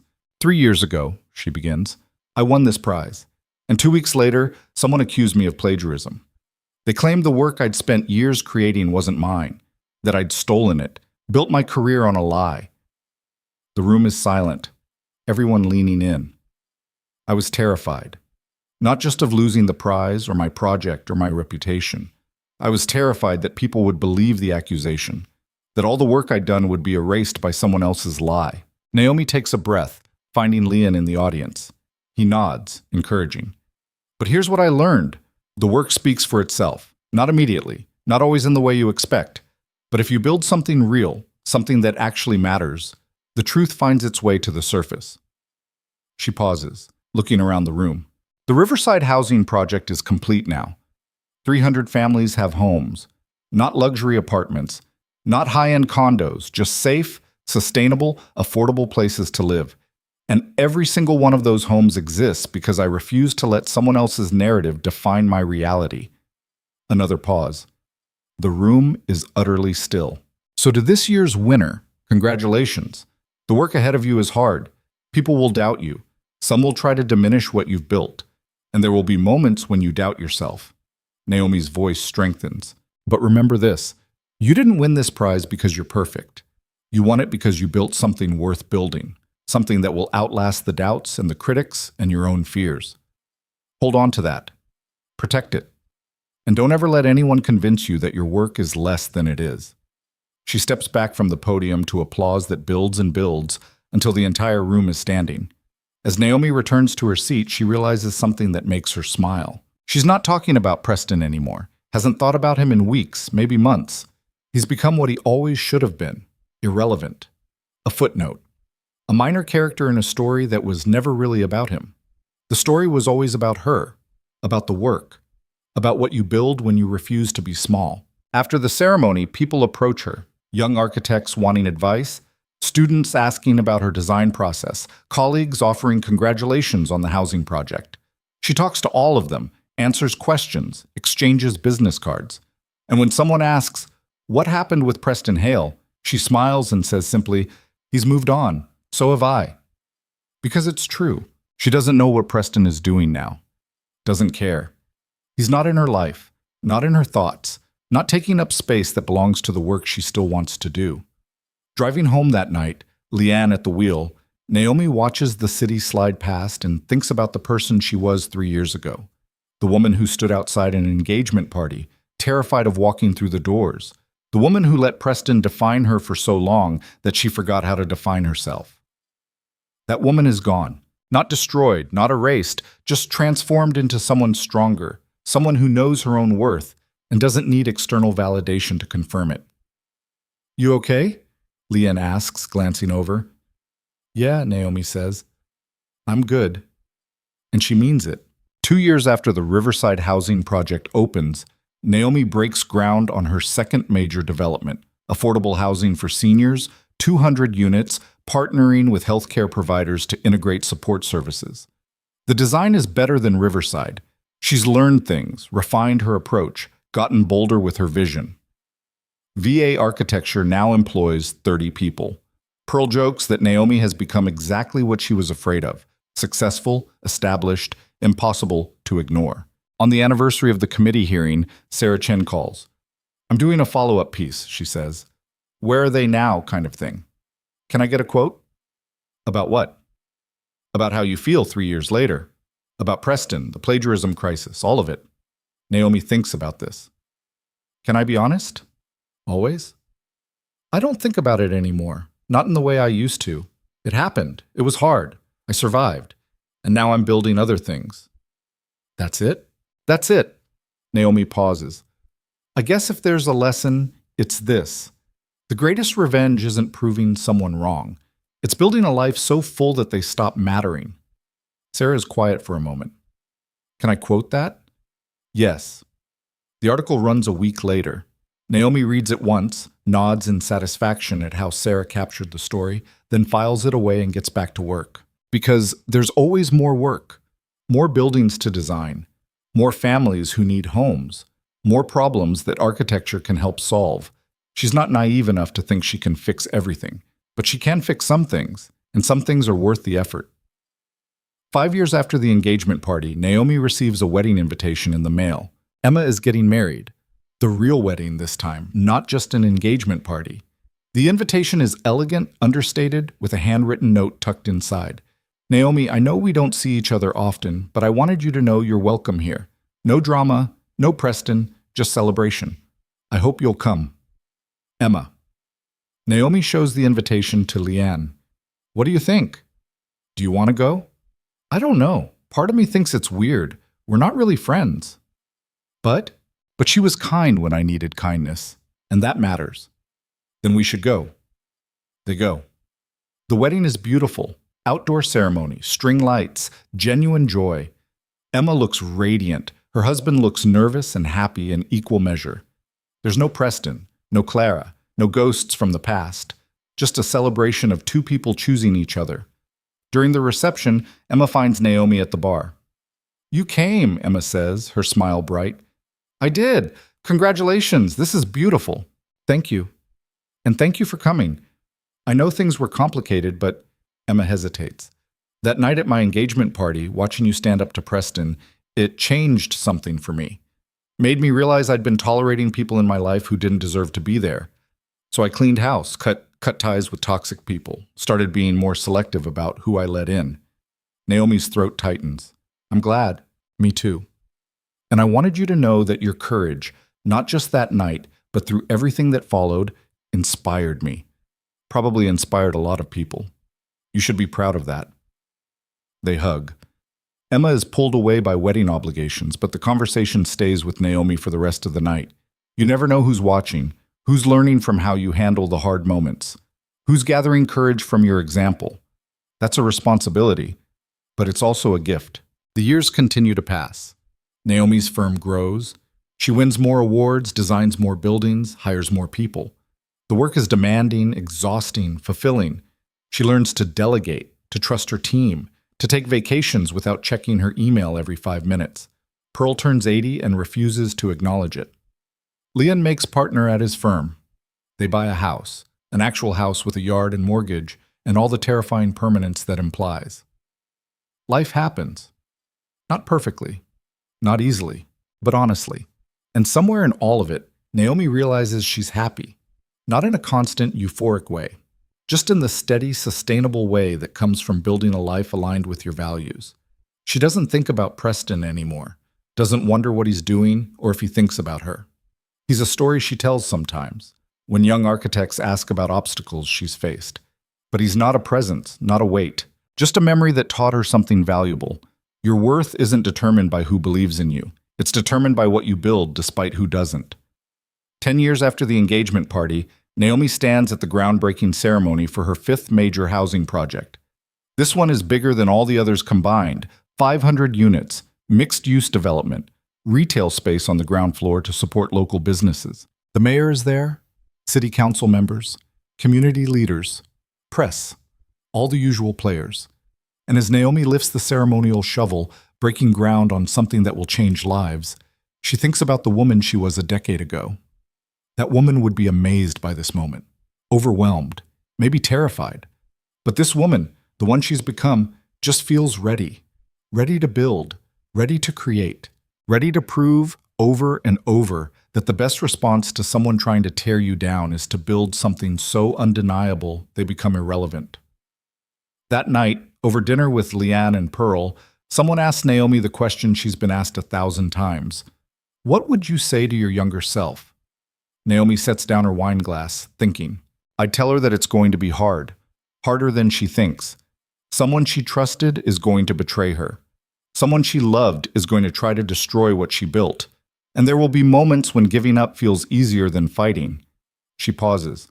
But I'd also tell her that she's stronger than she knows, that the work she's doing matters more than any one person's opinion of it, and that the greatest victory isn't proving someone wrong, it's building a life so full, so undeniable that they no longer matter at all. Pearl raises her glass. I'll drink to that. They toast. The wine is good, the food is good, the company is better. And somewhere out there, in 5 different neighborhoods across the city, over 1,000 families are living in homes that Naomi designed. Homes that exist not because she was perfect or fearless or never doubted herself, but because she refused to let doubt have the final word. Because she chose to build instead of burn. Because she understood finally that the opposite of being torn down isn't being lifted up. It's standing on your own foundation, solid and sure, and building something worth standing on. That's the story. Not about a villain who got what he deserved, but about a woman who claimed what was hers and refused to apologize for taking up space. And that story, that truth, will outlast every lie ever told about it. The end.